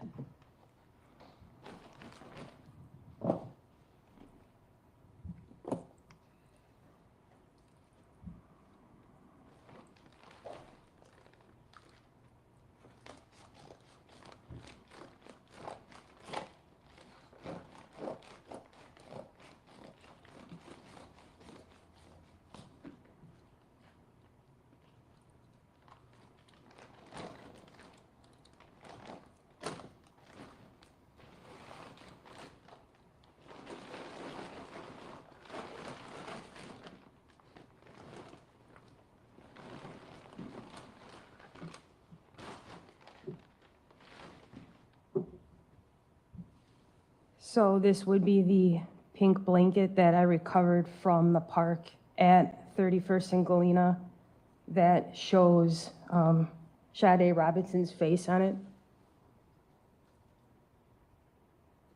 I'd ask that Exhibit 146 be received. Any objection? No. It's received. Thank you. I have nothing further. Cross? Yes, thank you.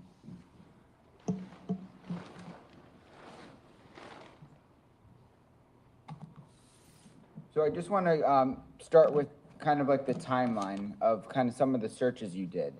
You really participated in 2 searches of this Galena Street Park, correct? Correct.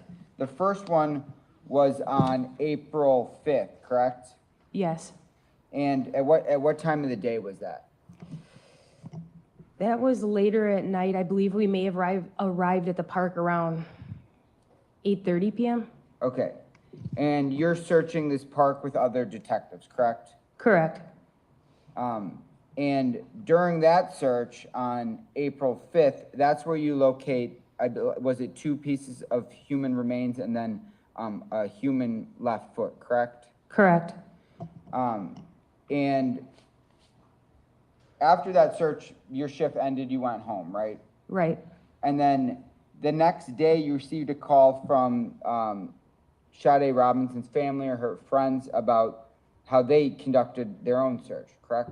I was dispatched to the assignment, correct? Okay, but you're aware that there was a call to law enforcement that the family had located, or had done their own search in this park, correct? Correct. And they had conducted that search. Do you know whether police were present during that time or not? I believe police were not present. Okay, so after the search on April 5th, police leave, and then Sade Robinson's family comes in and does a search of their own, correct? Correct. And so when you arrived on scene, you're aware that the family had said they found a blanket, correct? Yes. And you testified on direct examination that the area where the blanket was found had been searched the prior day, correct? Correct. And this is multiple detectives and police officers walking through this wooded area, and no blanket was located on April 5th, correct? At that time, correct. And we saw a picture of the blanket. It's a distinct pink color. We saw how the position it was when you arrived, right? Right. It's pink. There looked like the underside was white, correct? Correct. And then about a couple feet from the blanket, you found more human remains, correct? Correct. And you didn't find those remains on April 5th. You found those on April 6th, correct? Correct.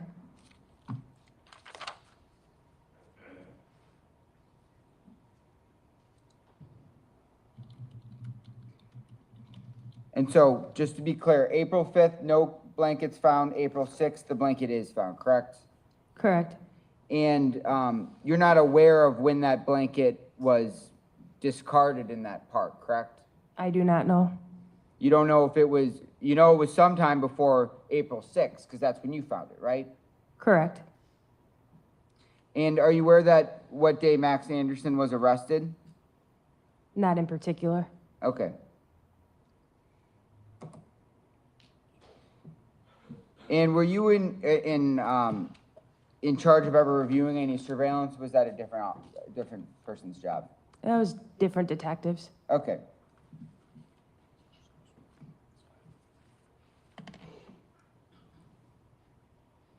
And just briefly here, you said that the human remains that you found looked like they were almost intentionally covered up. Correct. With leaves and dirt? Yes. And that's why, one of the photos you said that some of the debris had been removed and you were able to see a more clear view of what it was, right? Correct. And that blanket that you just opened, was that swabbed for DNA? I believe it was sent to the crime lab. And when you found it, did you do any preliminary review of it? You found any hair or anything? I just examined it myself. I did observe some red spots that appeared to be blood, but we don't conduct any tests ourselves at the detective level for that. Yeah, but I mean, your main role is you find the blanket and you secure it and make sure you preserve any evidence that could be found on the blanket or near the blanket, right? Correct. I have nothing further. State? Based on your involvement in this search and your knowledge of that area, is it that do you know if that blanket had been there when you searched previously on April 5th? Objection, speculation. If you're able to answer it, you can answer it. On April 5th, I actually do recall seeing the blanket. It was never opened up or looked at because the park is unfortunately extremely littered. There's miscellaneous garbage and clothing items and things like that in the park. I have nothing further. Defense? Did you draft a report indicating that you saw this blanket when you initially searched on April 5th? I did not. Nothing further. State? Nothing. Thank you, Sergeant. Thank you. So it's 10:30. It's probably a perfect time to take a 10-minute break, and then we'll come back and get right back at it. Please leave your notebooks on your seat.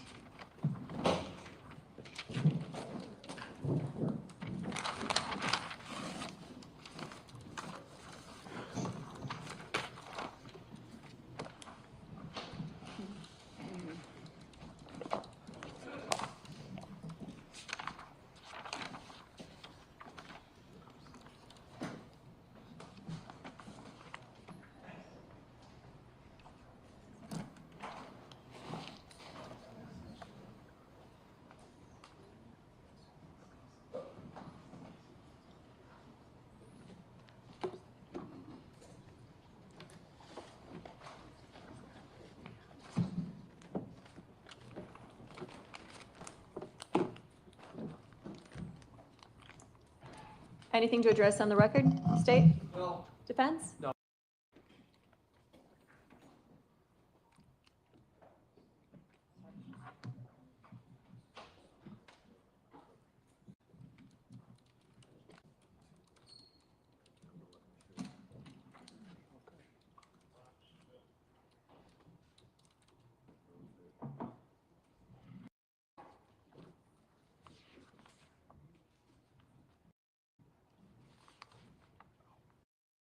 Your next witness.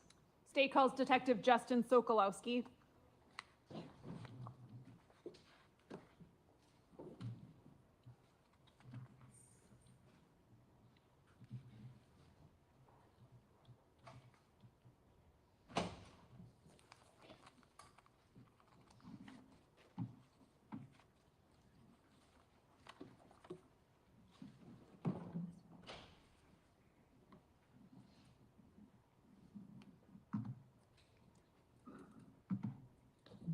Do you solemnly swear that the testimony you give in this matter will be the truth, the whole truth, and nothing but the truth, so help you God? I do. If you could please be seated, state and spell your name for the record. Detective Justin Soalowski, JUSTIN How are you employed? I am employed as a homicide detective for the City of Milwaukee Police Department. How long have you been with the department? Over 8 years. How long have you been a detective? Over 4 years now. And how long have you been assigned to the homicide unit? Over 3 years. Were you working in that capacity on April 7th, 2024? I was. Were you dispatched to the area of 31st and Galena, specifically the playground that's located there? Correct. Me and my partner were in the area doing follow-up at the time. Who's your partner? Detective Michael Driscoll, MichaelDriscoll. What did that follow-up consist of? We were in the area conducting follow-up, looking for video. When we were flagged down by 2 individuals, indicated that they believed that there were human remains on the railroad tracks in the ravine. Who were those individuals? Kiana Moore and Arlinda Garza. And were you able to identify how, whether they were related to Sade Robinson at all? Correct. They indicated that they were friends of Sade Objection, Robinson. hearsay. Any response? I can withdraw the question. Okay, next question. They flagged you down, and what did you do in response to that? After we were flagged down by those two individuals, we began searching the area. The area is between West Galena and West Walnut in the 1600 block between North 31st Street and North 30th Street. There is a park there located at 1650 North 31st Street. That park was previously searched on the prior day, and we were pointed directly to the railroad tracks that were located in the ravine between North 31st and North 30th Street. I entered the park that was located at 1650 North 31st Street, and I went east through the ravine to the railroad tracks. You referenced searches on prior dates. Correct. Did you participate in either of those searches and referencing April 5th and April 6th? I did not personally know. So is this the first time that you searched a part of that park? Correct. Continue to describe what you did. So the park is on the edge of a railroad tracks. There's a very steep hill that leads down to the railroad tracks, which is where the two individuals indicated that they believed there was additional human remains. Upon going down that hill from the west to the east towards the railroad tracks run from the northeast to the southwest.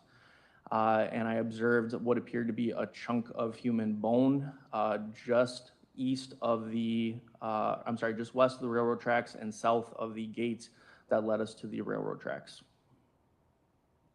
Was there other debris or trash in the area?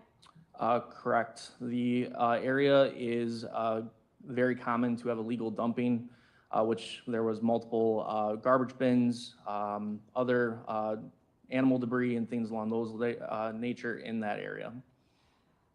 Based on your experience, what did the bone and ligament and tissue appear to be? So the chunk of human bone that I observed appeared to be a ball joint, and I observed ligaments that were still attached to the ball joint, as well as tissue. What we did was we froze the scene and had the Milwaukee medical examiner come out to the scene and respond to examine the bone. Did they recover those items? They did. Did they get assigned an ME case number 242430? Yes, they did. What else did you do? From there, we conducted an additional search of the immediate area along the railroad tracks to both the northeast and the southwest, looking for additional evidence in the area. There were other animal bones recovered. I believe everything from a dog, deer, and cow were located along those railroad tracks, as well as a bunch of debris and illegal dumping. No other human bones were found? Not on that day, no. Showing you what's been received as Exhibit 191. Can you tell us what this is? That is going to be a Google map overview of the park located at 1650 North 31st Street and the railroad track that I was describing that runs from the northeast to the southwest. Can you describe on that map where you located the bone that you've just testified to?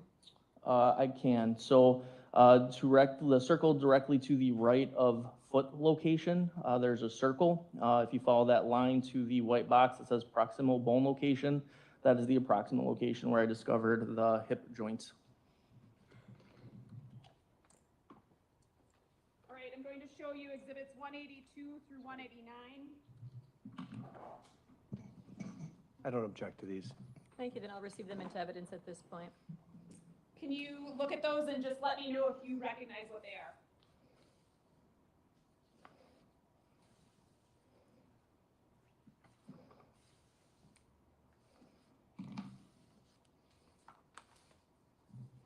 I recognize where this is. What are those exhibits? The photos start off with the bridge directly to the south of where I discovered the proximal bone, facing northbound to cover that railroad track area, and then a series of photos getting closer and closer and closer to the bone that was discovered. Permission to publish these? Go right ahead. Let's start out with that bridge. Is that bridge also depicted on Exhibit 191? I believe if you move the photo up slightly, you should be able to see the bridge on West Walnut, which will be in the 3000 block of West Walnut. Does that help? I believe it's to the south.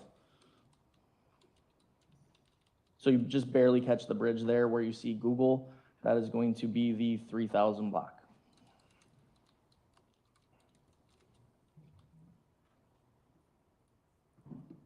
Okay, I'm gonna show you exhibit 182 here, and then I'm gonna go back to 191, okay?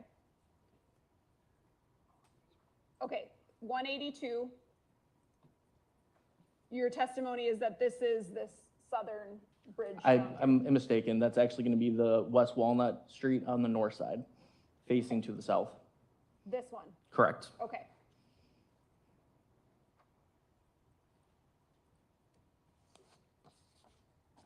Exhibit 183, what is that? An additional view of the bridge facing to the south. Are you sure that this isn't the park?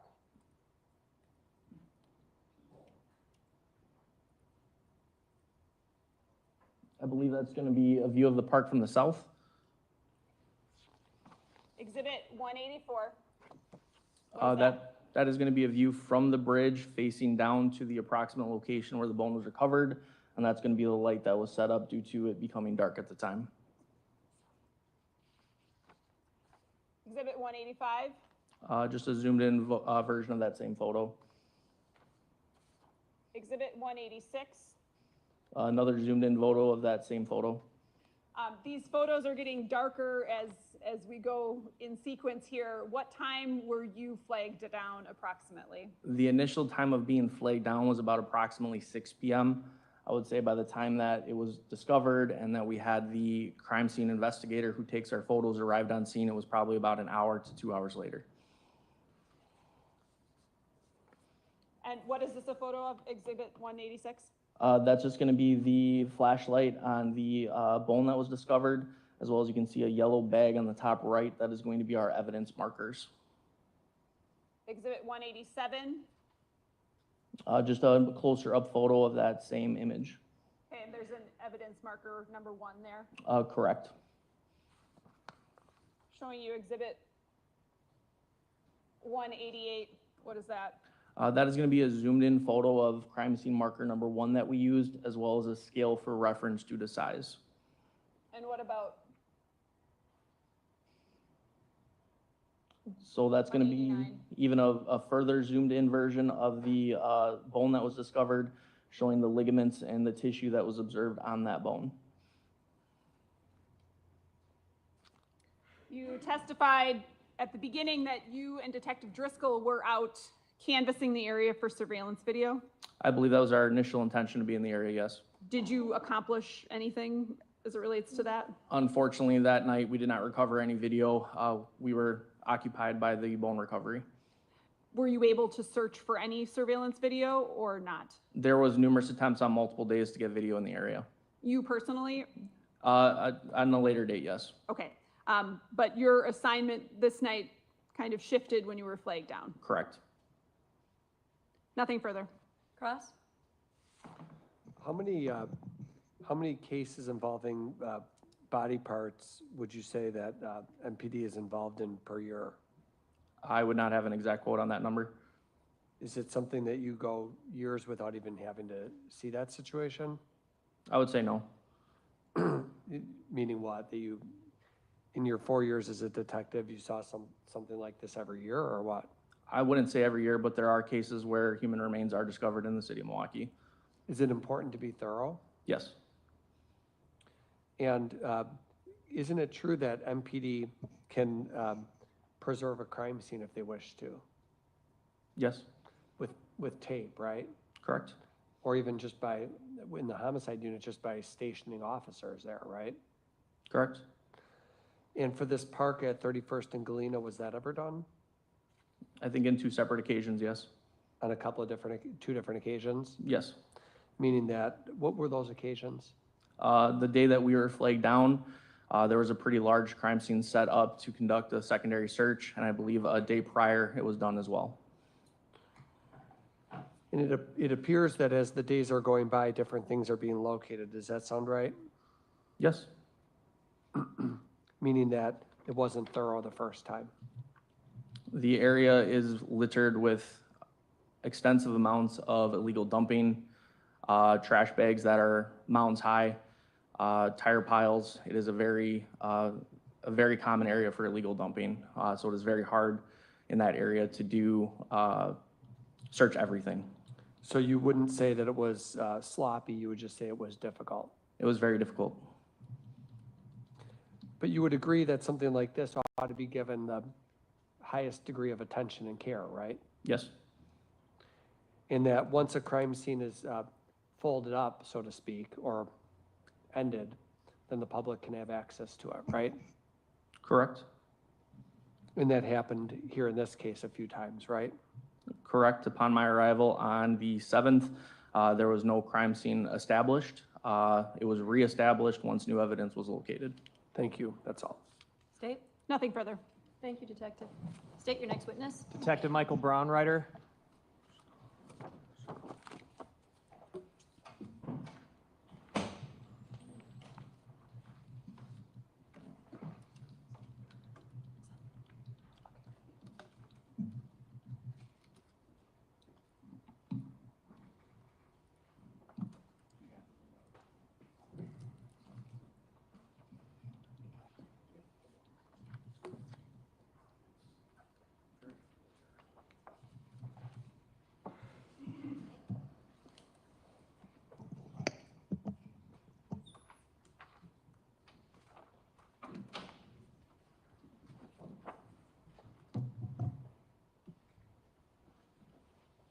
Do you solemnly swear that the testimony you give in this matter will be the truth, the whole truth, and nothing but the truth, so help you God?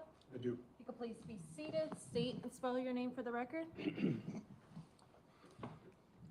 First name Michael, Michael. Last name Brownrider, B as in boy, Raunreiter.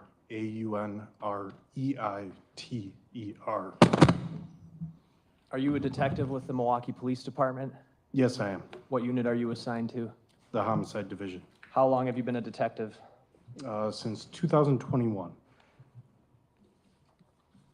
Were you working as a detective with the homicide division back in early April of 2024? Yes, I was. Did you participate in the investigation into the disappearance of Sade Robinson? Yes, I did. Was one of the roles you played in this investigation to canvass the area near where Sade's car had been set on fire near 30th and Lisbon? Yes, it was. That video canvas entailed a large portion of parts of the north side of Milwaukee, correct? Yes, it did. I'm going to show you Exhibit 225.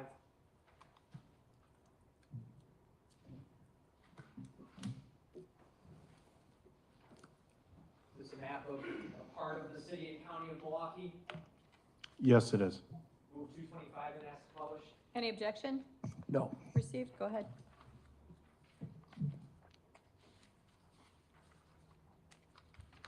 .225 here, Detective. We're looking at a map that on the southern end of the map here, where my pen is, that would be West Clybourne Street, and in the corner here is part of Interstate 94, correct? Yes, All right. And there's a freeway exit there. correct. Where does that exit get off? Gets off at like 26 in St. Paul. All right. If you were getting off, coming from the east, you'd be getting off right there on 25th and Clybourne, is that right? Yes, Where my pen is pointed? yes. All right. Now, I'm going to direct your attention, well, can you point out for us sort of the general area where you were canvassing for video? Yes. Do you mind if I stand? Go ahead. So the general area was 30th and Lisbon. So this is the intersection of 30th and Lisbon.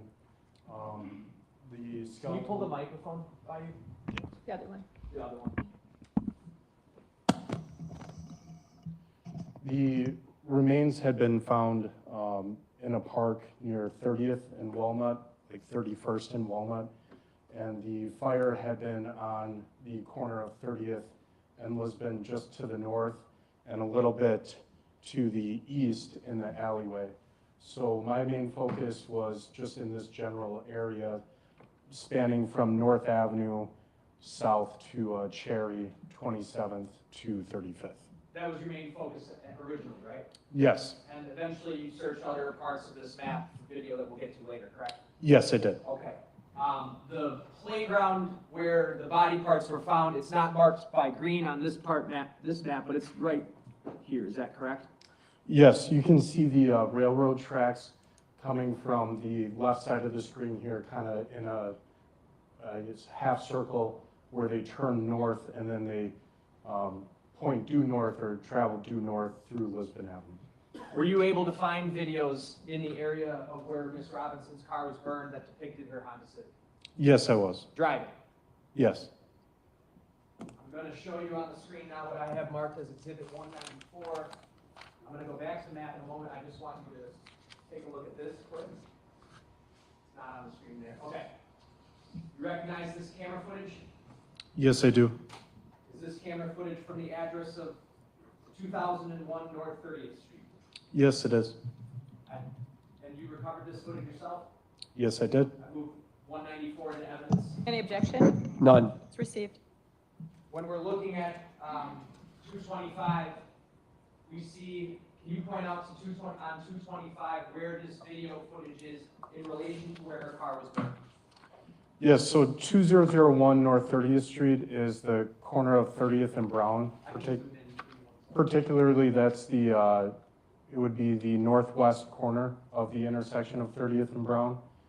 So we go up to 30th here. This is going to be West Brown. The camera, the store is at the intersection, like I said, the northwest corner. Specifically, that camera view is facing south towards Lisbon Avenue. The one we just had on the screen? Yes. And then are we about to discuss another camera view from a different location? Yes, we are. Where is that in relation to this? It's a liquor store. The address is 3013 West North Avenue. So that is the southwest corner of 30th and North Avenue. So you have that camera here, then you have the 30th and Brown camera. My left hand is pointing here, and then Lisbon Avenue is just down here where the fire was located, just north of Lisbon Avenue. Thank you. You can have a seat, and we're going to go back to the video now.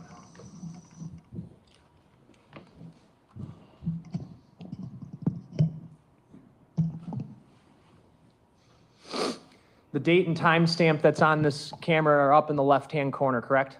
Yes. And were you able to determine whether or not that was accurate? It was accurate. I'm going to advance. The first clip I have up on the screen, Your Honor, it begins with the letter A and then 08, and then ends in the number 0618.mp4. And it's a 1 hour and 15-minute video. I'm going to advance it to 44 minutes and 21 seconds. You watched this video?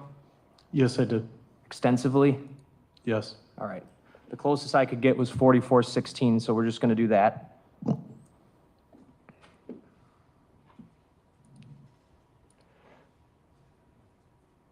The date and time stamp at this part of the video, it's 44:17. What is the date and time stamp? April 2nd, 2024 at 6:50 and 36 seconds in the morning. And are you aware that shortly after 6:50 a.m., Ms. Robinson's vehicle was picked up on camera on North 30th Street near Walnut and Lisbon? Yes, it actually, if you follow the headlights, you can see it turns onto 30th Street from Lisbon Avenue. It continues northbound through the intersection here at West Brown, North 30th, and continues north. It turns northbound from 30th and Walnut, correct? Yes, sorry. If you zoom all the way in, you can actually follow the headlights. It comes from Walnut, comes through Lisbon Avenue, and continues northbound. All right. I'm playing this from the 44-minute, 17-second mark to about 45:20.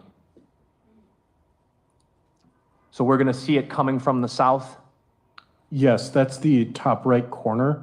Okay. Where you can see headlights there. That's the intersection of West Lisbon Avenue and North 30th.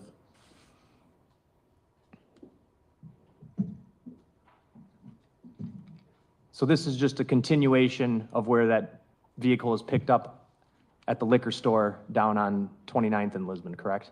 Correct. Okay.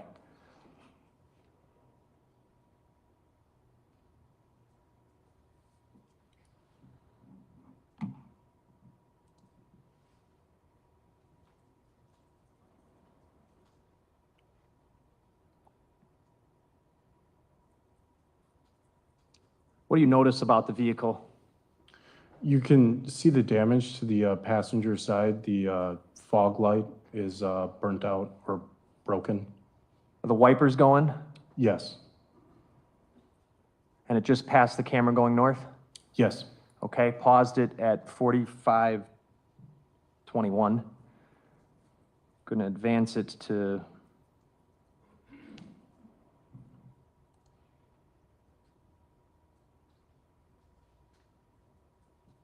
48:12.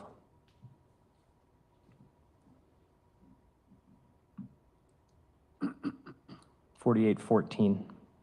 Playing from that time, 6:54:34 a.m. There it is again. Yes, and sorry, the camera went out, but from that view, you can see the damage to the front passenger rear view mirror is broken, as well as some damage to the front passenger side bumper. All right. I can't zoom in on this player, but are you able to see right?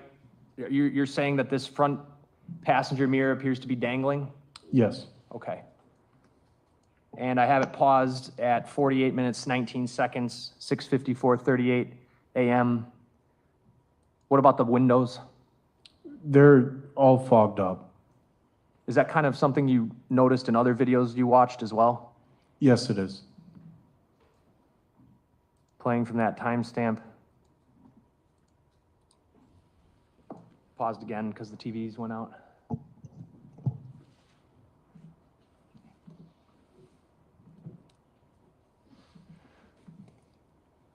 Picking up there at 48:23, and it's off camera, correct? Correct. It turned westbound on Brown. Were you able to find a video down Brown Street that picked it up, or not, or was there not one? No, I was unable to find any video west on Brown. Going to advance this video to 52:06.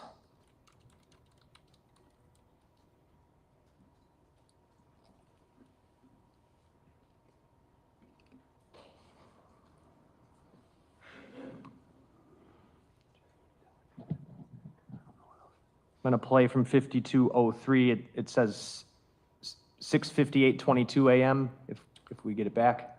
Correct. Okay.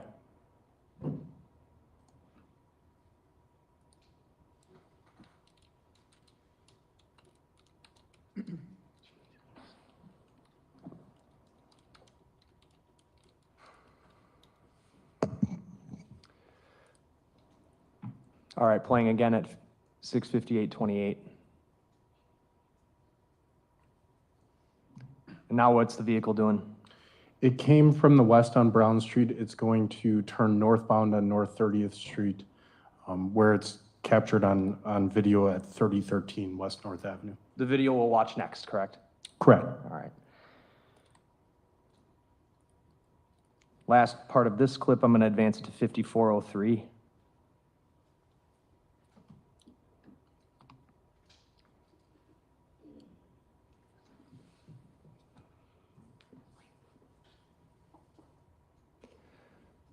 Now we're at basically 7 a.m. on the dot.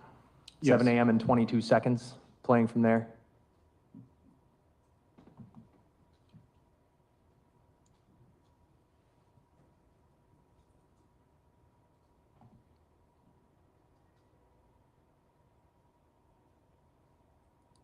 Again, that's the vehicle. You can see the passenger side mirror, the damage to it. Dangling down? Yes. All right.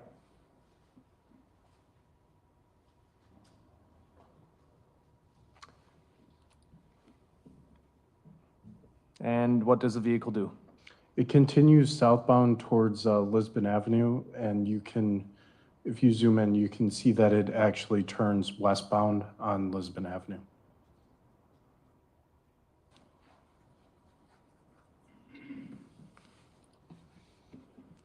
Paused it again.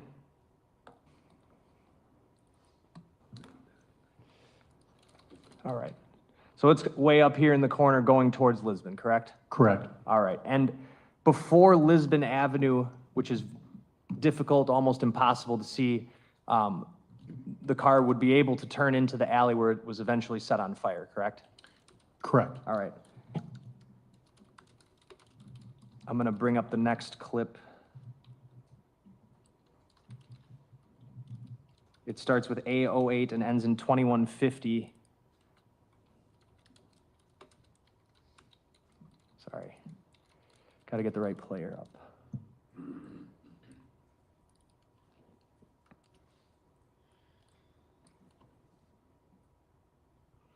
All right.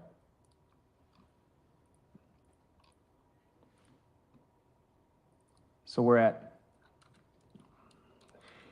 I'm going to go to 1 minute, 20 seconds.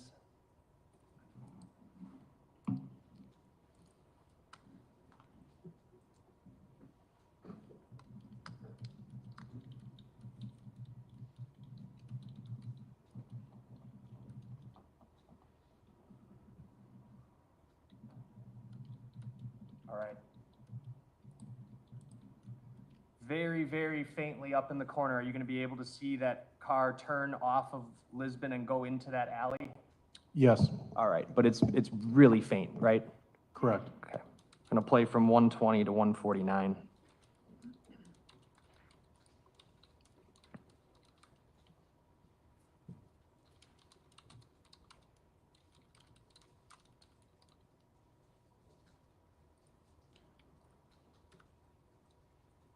All right. There it is, and it's making the turn now, correct? Correct. Okay. And you've reviewed that video footage from the liquor store before? Yes, I have. This is the time that you see on behind the liquor store, the car in the L-shaped alley? Yes, All right. And then lastly, I'm just going to go ahead. I'll cue it up so when the TV comes back, it can be ready. 13 minutes, 52 seconds, roughly. 7:35 a.m. You can start to see faintly in the upper right corner the siren, or the fire trucks coming northbound on 30th. correct. Okay.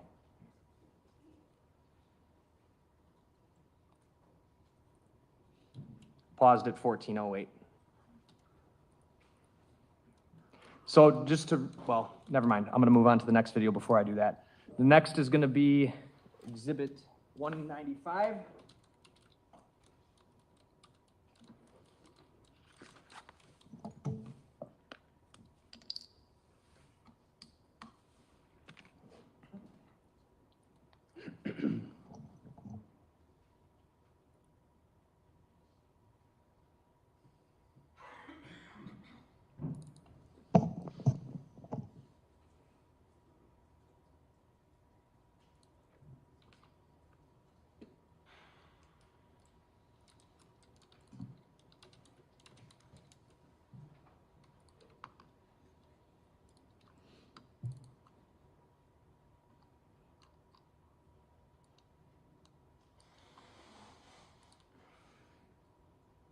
What are we looking at, Detective? This is the video from 3013 West North Avenue. Move 195 in. No objection. It's received. All right, I'm going to go up to 6. Well, was the date and time accurate on this one? Yes, it was. Very hard to see, but I'll bring it up in a minute. Make it bigger. Okay, so what date and time do we have? April 2nd, 2024 at 6:52 and 42 seconds a.m. And this is 30th Street right here, correct? Yes, And then this would be North Avenue going east if you were going that way. correct. And this just picks up where kind of that last camera left off? Yes. What are we going to watch the Honda Civic do here? So after the Honda Civic goes out of view traveling northbound on North 30th Street, it reaches this, I guess, the entranceway to the parking lot of the liquor store. It's going to turn into the parking lot and kind of back out and then go back southbound on 30th Street. Playing at 6:52:43.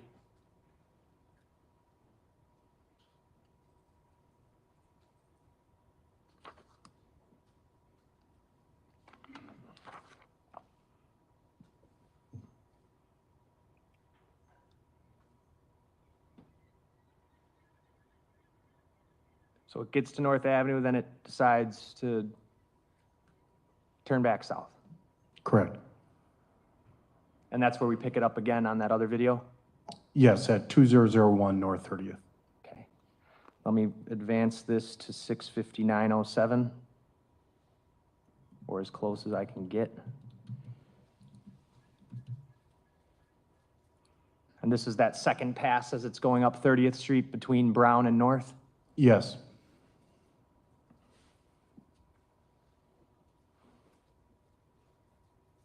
Makes another turn.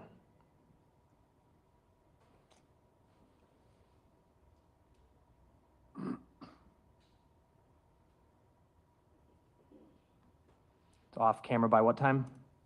6:59 and 29 seconds. Thank you. So, Detective, in sum, from those two videos, you see the Honda coming northbound on 30th, and it essentially gets to North Avenue on two different occasions and decides to double back, seemingly circling the area near 30th between North Avenue and Lisbon Avenue. Correct. Nothing else. Cross? Did you ever see in any of these video who's driving that car? No, you cannot. And you've attempted to zoom in and examine that closely? Yes, I did. Okay, that's all. Nothing else. Anything, State? No. Thank you, Detective. Thank you.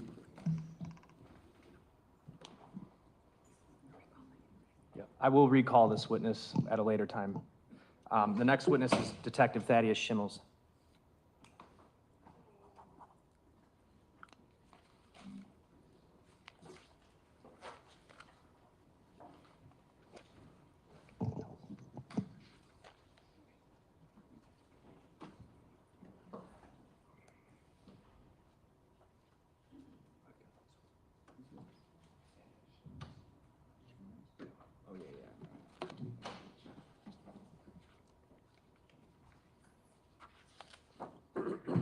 Do you solemnly swear that the testimony you give in this matter will be the truth, the whole truth, and nothing but the truth, so help you God? I do. You could please be seated, state and spell your name for the record. My name is Thaddius Shimls, Thadddeus. Shimls is spelled Schimmels. You a detective with the City of Milwaukee Police Department, Yes, I am. assigned to the homicide unit? That's correct. Were you working in that capacity in April of 2024? Yes, I was. Did you assist in the investigation into the missing person report related to Sade Robinson? Yes, I did. Was one of the roles of one of your roles in that investigation to canvass areas of the north side of Milwaukee for surveillance video footage? That's correct. Did you end up recovering multiple videos that depicted Miss Robinson's car driving in and around the area where it was ultimately burned at 7:30 a.m. on April 2nd? That's correct. All right, I got Exhibit 225 up on the screen. Tell us the areas that you searched for videos in. The City of Milwaukee Police Department was looking at video in the area from North 27th Street to North 35th Street, from the area of West Valete Street to the area of West North Avenue. I ultimately obtained some video from the area of the 32 and 3300 block of West Valete in that area. Did you also obtain video from a location on North 26th Street? Correct. What was that location? The address was 833 North 26th Street. It was the child care center there. Okay. That video depicted The cameras, oh, I'm sorry. The cameras on the building were facing North 27th Street and captured Ms. Robinson's vehicle traveling northbound on 27th Street at approximately 4:50 a.m. All right, to orient us, we're kind of looking at the southern part of this map, right? Correct. So this is a little glimpse of I-94 here. There's an exit on 25th and Clybourne. Wisconsin Avenue is here, correct? Correct. Where is this children's center for the daycare?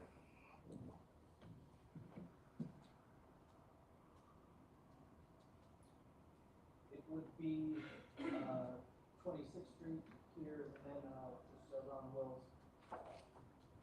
27, 26 and Wells. Okay. So it captures 27th Street even though the daycare is on 26th. That's correct. The entrance is on 26th Street, but there's cameras on 27th Street. I'm going to pull up exhibit. 196. Okay, thank you, Your Honor. 196 on the screen here.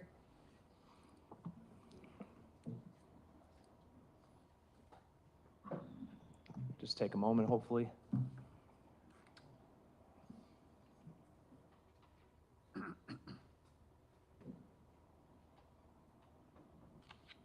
What are we looking at? This is a camera mounted to the west side of the building. It is facing westbound. The street in front of the street that's in the camera view would be North 27th Street. Okay. It's on the west side. It's facing west? Correct. Okay. All right. So where's the freeway? Off to the left side or to the right side? It would be to the left. And what are we going to see? What we're going to see is Miss Robinson's dark blue Honda Civic traveling northbound, which would be from left to right through the camera view. The date and time stamp, it says April 2, 2024, 4:50 a.m. Was this determined to be accurate? Yes. I'm going to play clip, the first of two clips.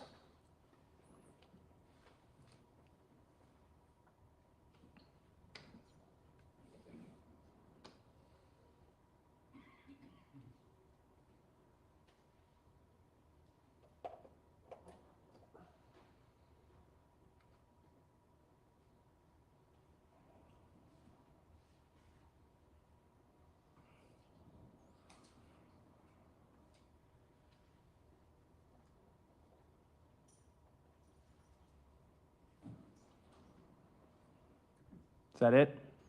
Yes, it is. All right. Are you able to tell anything about the windows? Yes, the windows are steamed or fogged up. They're all of them are cloudy. I can also tell that the passenger side rearview mirror is not mounted fully. It's hanging on the side.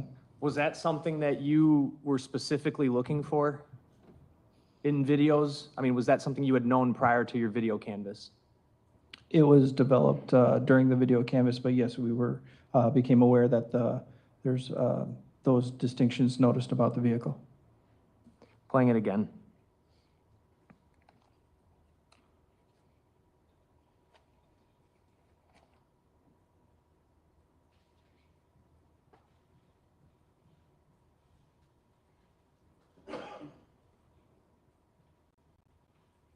And I'm pausing that video clip at 35 seconds.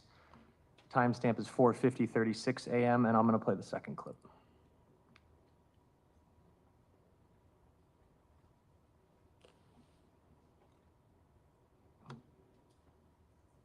So this clip just picks up where the last one left off? Correct. All right, it's 12 seconds long.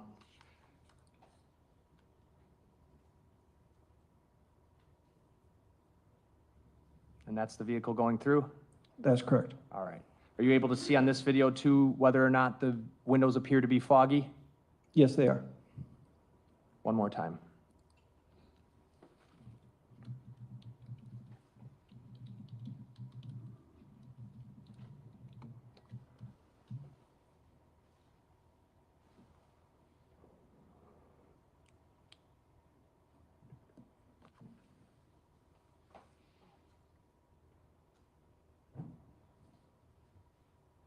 Did you recover video from 3220 West Fleet Street? Yes, I did. I'm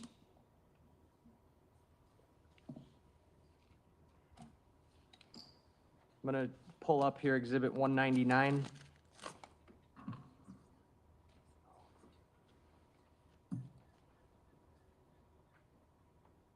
Judge, if I called the 833 North 26th Street Exhibit 196, I was wrong. It is it's marked as Exhibit 202. The sticker says 202. That was my mistake. It might have been mine as well. Okay, so the last video was 202. Yes. Got it.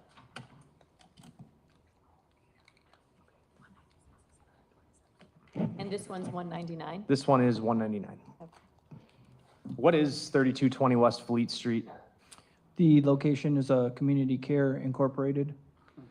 And its video cameras face where? They have a number of video cameras at this location. We obtained multiple exterior cameras that were both along the south side of the location, which is West Bolete Street. And there were some other cameras that were obtained that were captured West Cherry Street to the north of the property. What camera angles were of note or of relevance to this? The two camera angles that were on the south side location along West Fleet Street. I'm gonna pull up 199. It's gonna be camera number 2, the clip ending in the numbers 44000.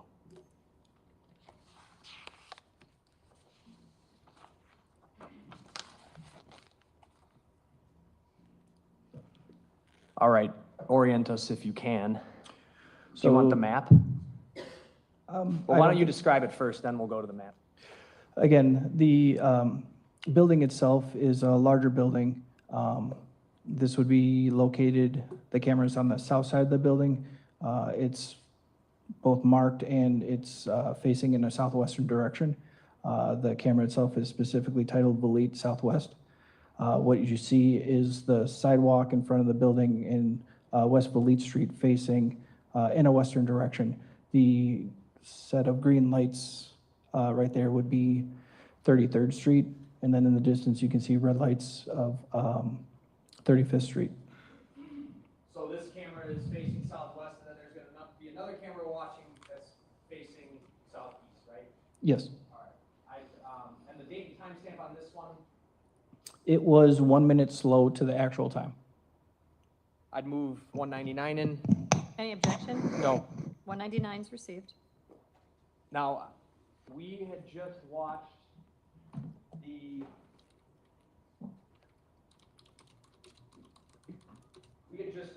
vehicle coming up 27th Street in this direction, correct? Correct. All right, and Bolete Street is right here, correct?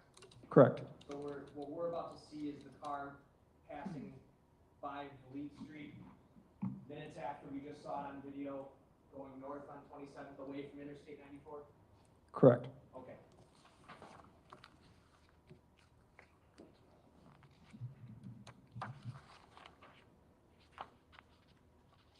I'm going to advance this to 16 minutes and 49 seconds.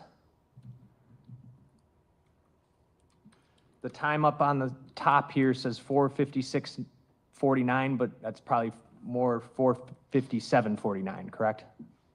Correct. Okay. Playing from there.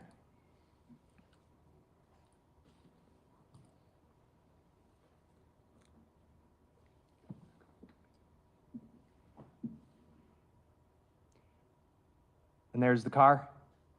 Correct.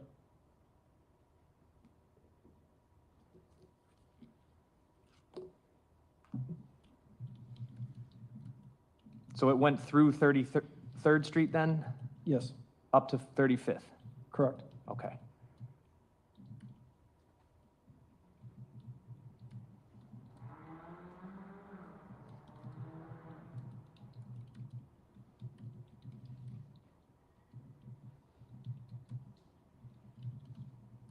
Is that a red light? That is correct.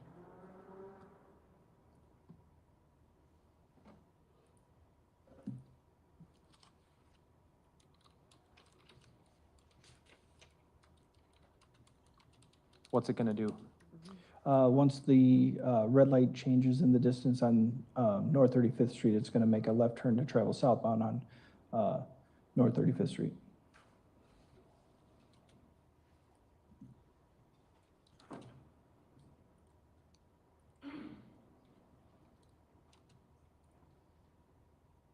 All right, there it goes, correct?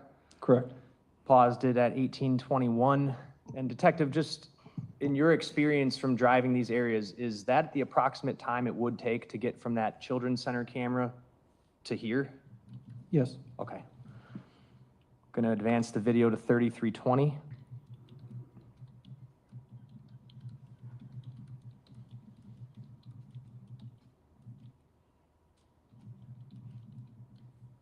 Playing from there, this would be roughly 5:14:20 a.m.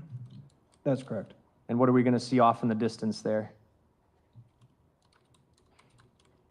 The vehicle, I believe it goes, is going to travel,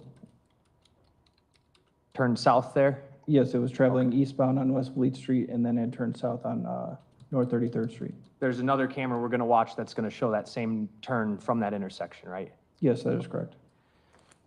Going up to 35:15.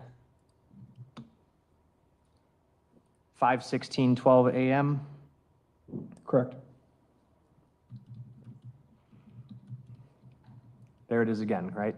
That is correct. Do you know where it came from that time, based on your knowledge of the other facing camera?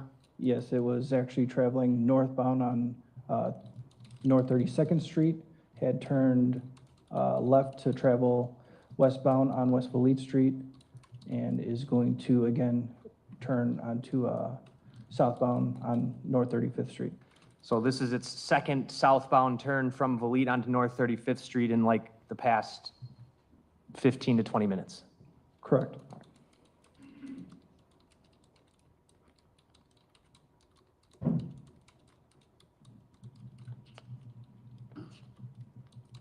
The exact same route it just did. Correct.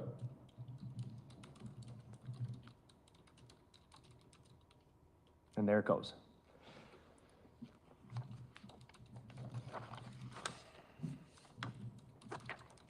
I'm going to go up to 38:30.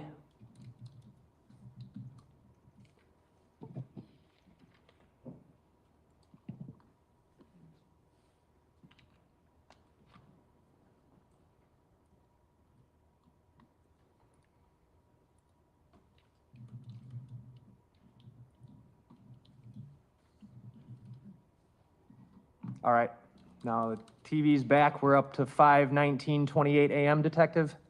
Actual time, yes, timestamp Okay, of actual time. 5:18. Okay. Play a brief clip from here.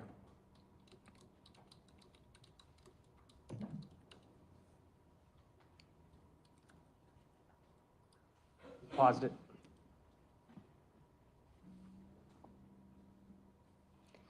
Picking it up. All right, there it is again. Correct. This time it's going to turn where? It's going to turn southbound again on 33rd Street. So the last two times it did this westbound path down Valete, turning on 35th. This time it's turning on 33rd. Correct. Paused it at 39:04. This would be roughly 5:20 a.m., correct? Correct.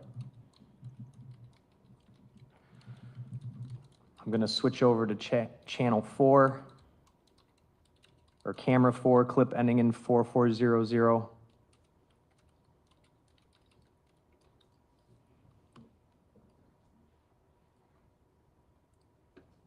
All right. Let me advance it to 1632.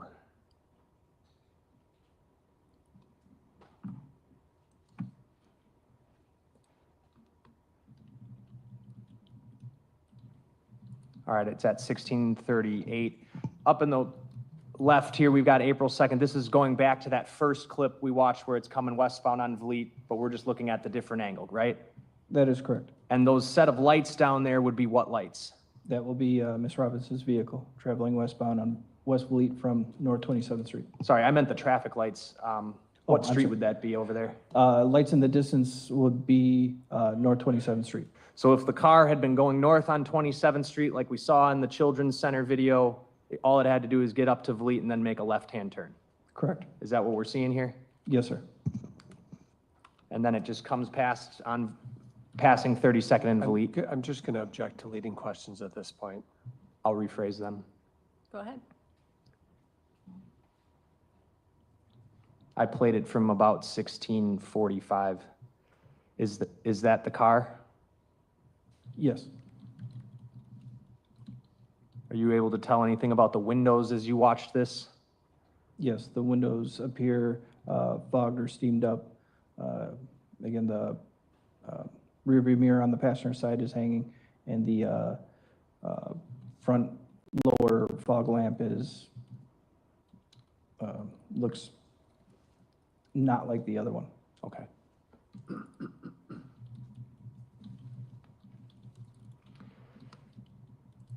Next clip is camera 4, ending in 5737.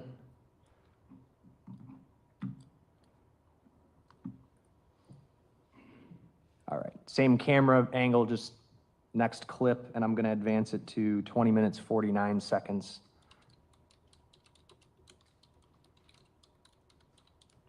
Twenty minutes, 52.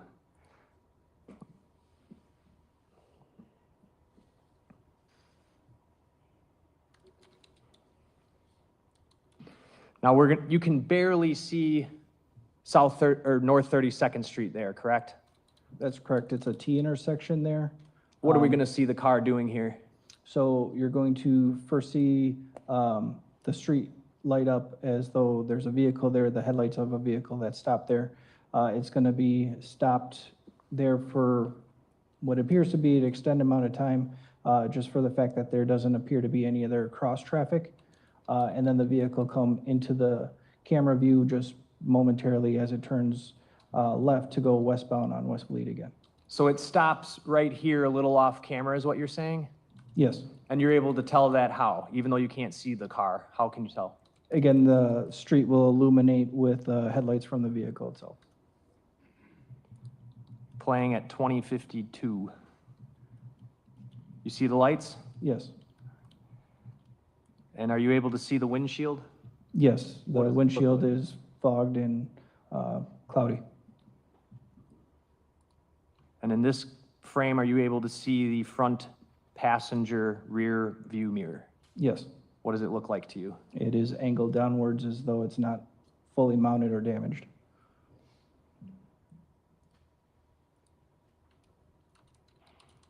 And that turn was made at around 5:19 a.m.? That is correct. Are we going to see the car do the same turn? Yes. You're going to advance it to 20 minutes. I think I did the wrong clip first. I'm actually going to go to 17:14. So that was at 5:19. We're going to back up to 17 minutes, 15 seconds. This would be roughly 5:15 a.m.? That's correct. Okay. Playing from there. What's the car doing? Again, it's stopped. There is the vehicle that's traveling westbound. And now there's no vehicles traveling east or west, but the vehicle is remaining there for some time before it makes its turn. Can you see the windshield? Yes. What does it look like to you? It's cloudy and fogged up.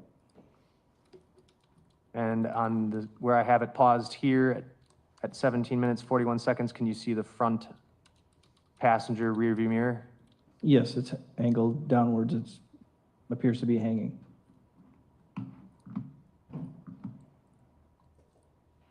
Paused it at 17 minutes, 45 seconds.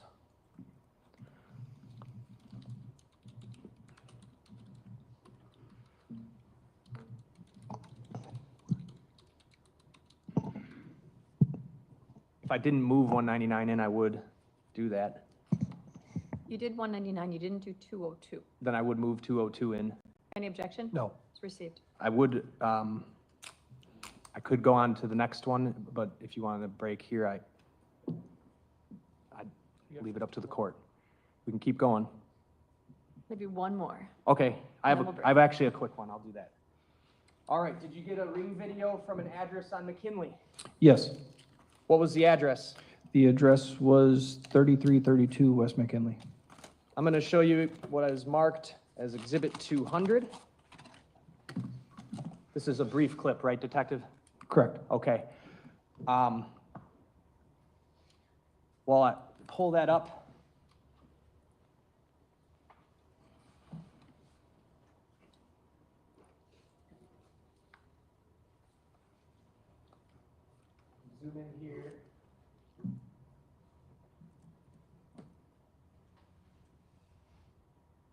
So we just watched the video of the car going westbound on Lee here, right?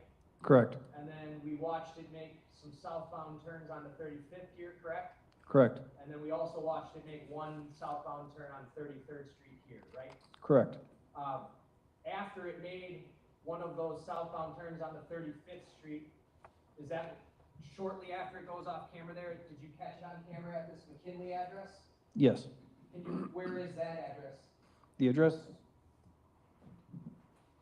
The address would be located right here. It would be 34th Street. And these, the east and west would be McKinley Avenue. Is that a residential area? Yes, it is. Were there any cameras down McKinley that were able to help you? No other ones that we were able to locate. All right, so, the street, McKinley here, this would then be 34th, right? Correct. 34th runs into the train tracks, right? Correct. Dead end? Yes, there is a way to get through by an alleyway, that would be in between, McKinley and Valete, but yes, essentially a dead end. Okay, so we're about to watch video footage from here facing 34th? Correct. All right.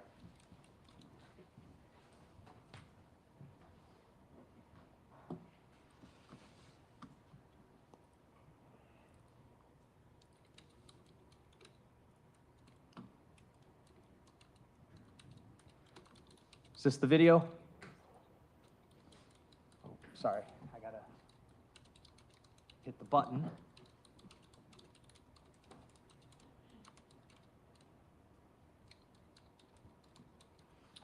Yes, that is the video.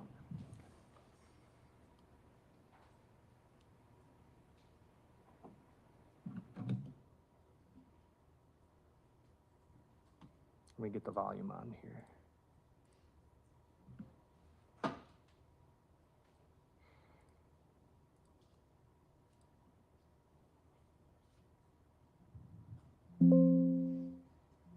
All right, I would move 200 in. Any objection? No. Received. Off to the left side of the screen would be McKinley. Correct. All right, and then to the right side is sort of where that train tracks meet 34th Street. Correct. Is this the car right here off to the left? Yes. And what time and date is this? It is, April 2nd, 2024 at 4:59 and 29 seconds. Would AM. this have corresponded with the timestamps from the other video when the car is seen turning off onto 35th Street? Yes, it would. Playing the 50-second clip.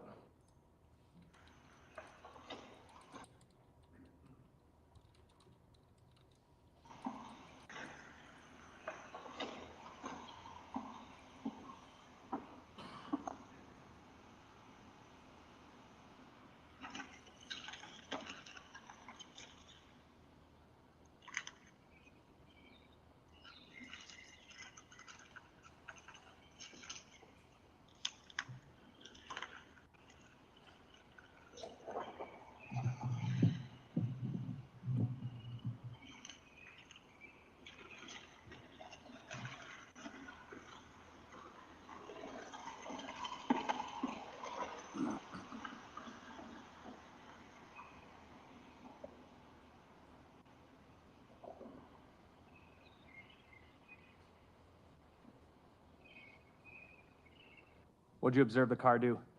The vehicle had traveled northbound on North 34th Street from McKinley, went to the dead end, conducted a turn to turn itself around, and then slowly traveled back southbound on North 34th Street back to McKinley. I'm sorry, go ahead. After it made its turn to turn itself around, it traveled southbound back to slowly traveled southbound on North 34th Street back to West McKinley Avenue. At some point in this video, does it appear to you that a motion-activated light turns on? Yes. All right, I'm gonna play it one more time.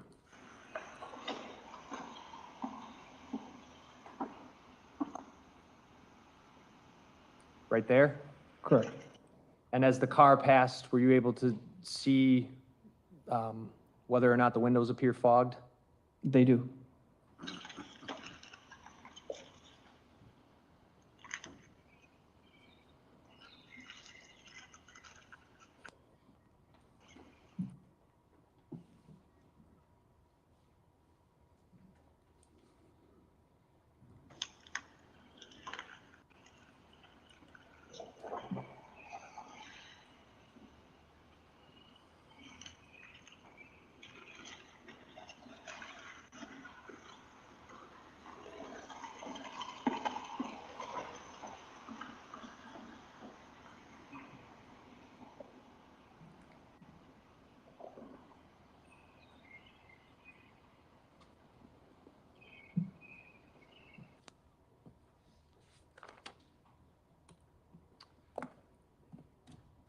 Okay, I think this is a perfect time to break. Again, the same admonitions, right? Don't do any investigation, don't do any research, don't do any blogging, texting, posting about our job here. Don't talk about it with each other. Wear your juror badges prominently. Go have a lovely lunch. Put this completely out of your mind, and we'll kick back up. Today, we can start back up at 1:30. So we'll open up the jury room about 1:15, 1:10-ish. Yeah. And then I need all of you back in order to go on the record right at 1:30. Okay? Thank you, everybody. Leave your notebooks on your chairs, please.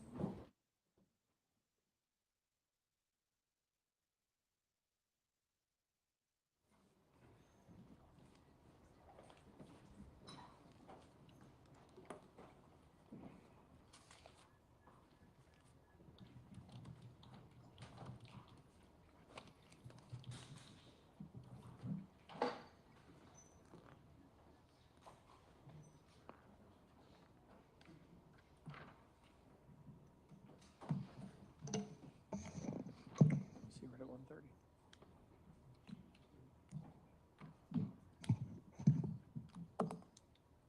Anything to address on the record before we break for lunch? No. No. Great. Have a lovely lunch. We'll see you back at 1:30.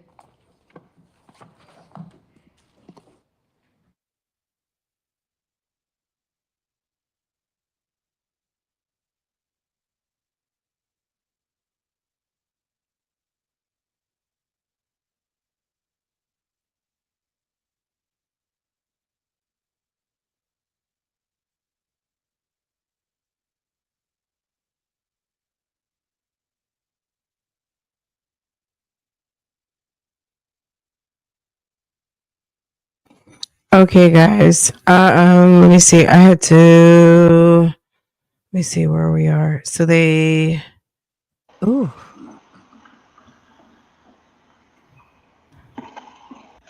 He was all over the place.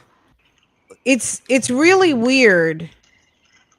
Well, it's not weird. He was all over the place because he was probably looking for dump sites, but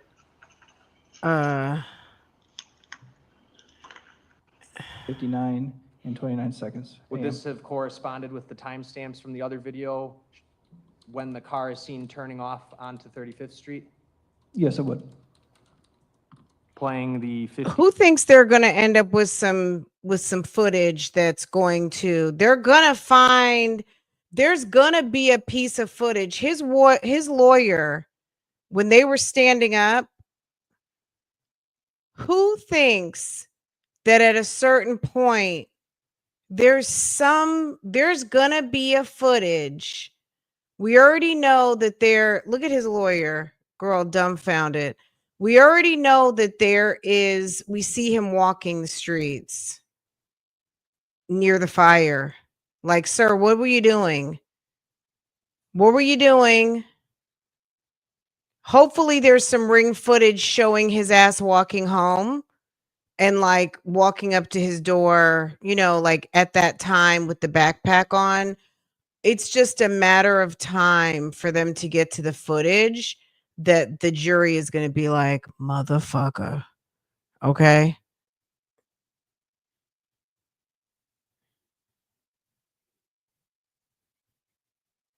Even if not, what about what we saw yesterday with the backpack on walking down the street? And then what if there's a ring on his street going up to his house with the same?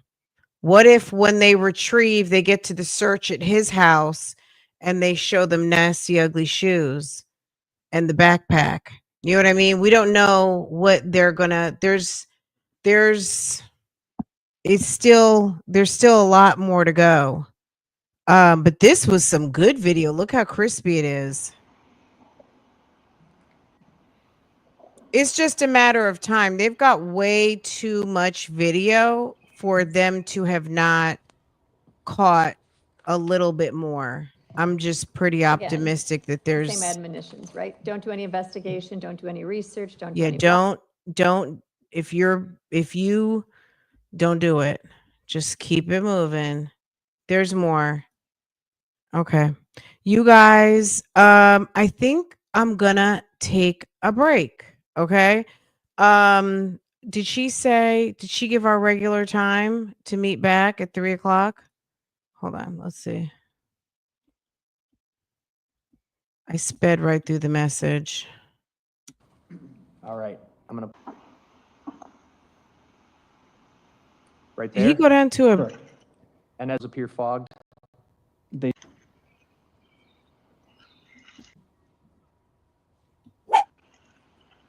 so he went down to a dead end. Okay, let's hear what the judge has to say. She's going to say the same admonitions, go to Research, lunch. Don't do any blogging, texting, posting about our job here.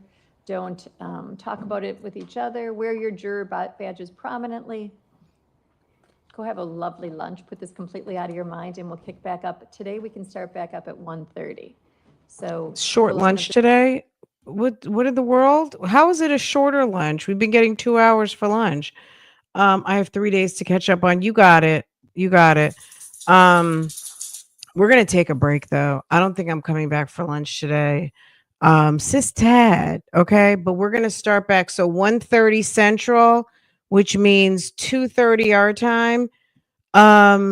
Okay.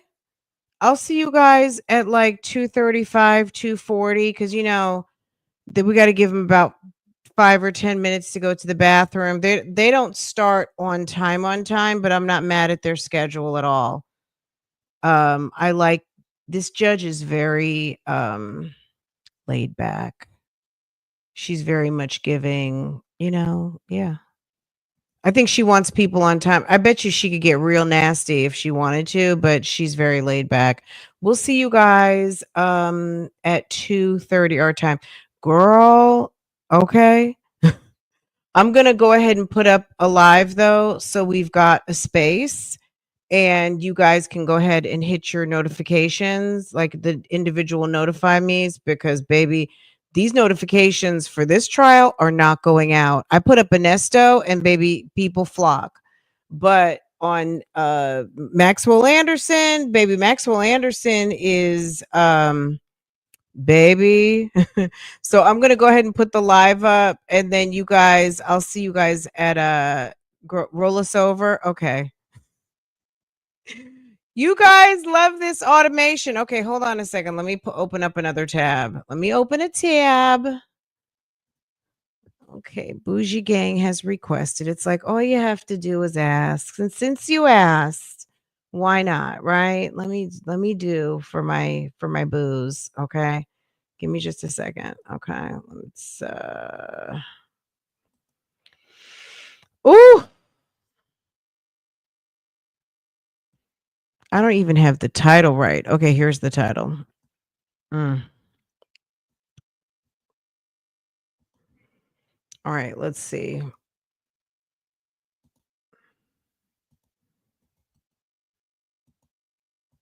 I'll have to fill in the description box later. So let's do 2:30. I feel like I want to go to Panera. All right, I did it for 2:30. Let me put this up. And then let me do an old roll. Can y'all believe we had to I had to put on member only because not member only, but subscriber, because yesterday we were getting some weird stuff. We were getting some shenanigans in the chat yesterday, so we had to handle that business. Okay, I think you guys are gonna roll. Let me just make sure. Yes, I have that set up. Okay, you guys are awesome. I will see you guys back a little bit later. Right at I'll get it popping right at 2:30, and then they'll start when they start. Okay. All right, you guys. I'm rolling you guys right now. Thank you. I'll see you guys in a bit.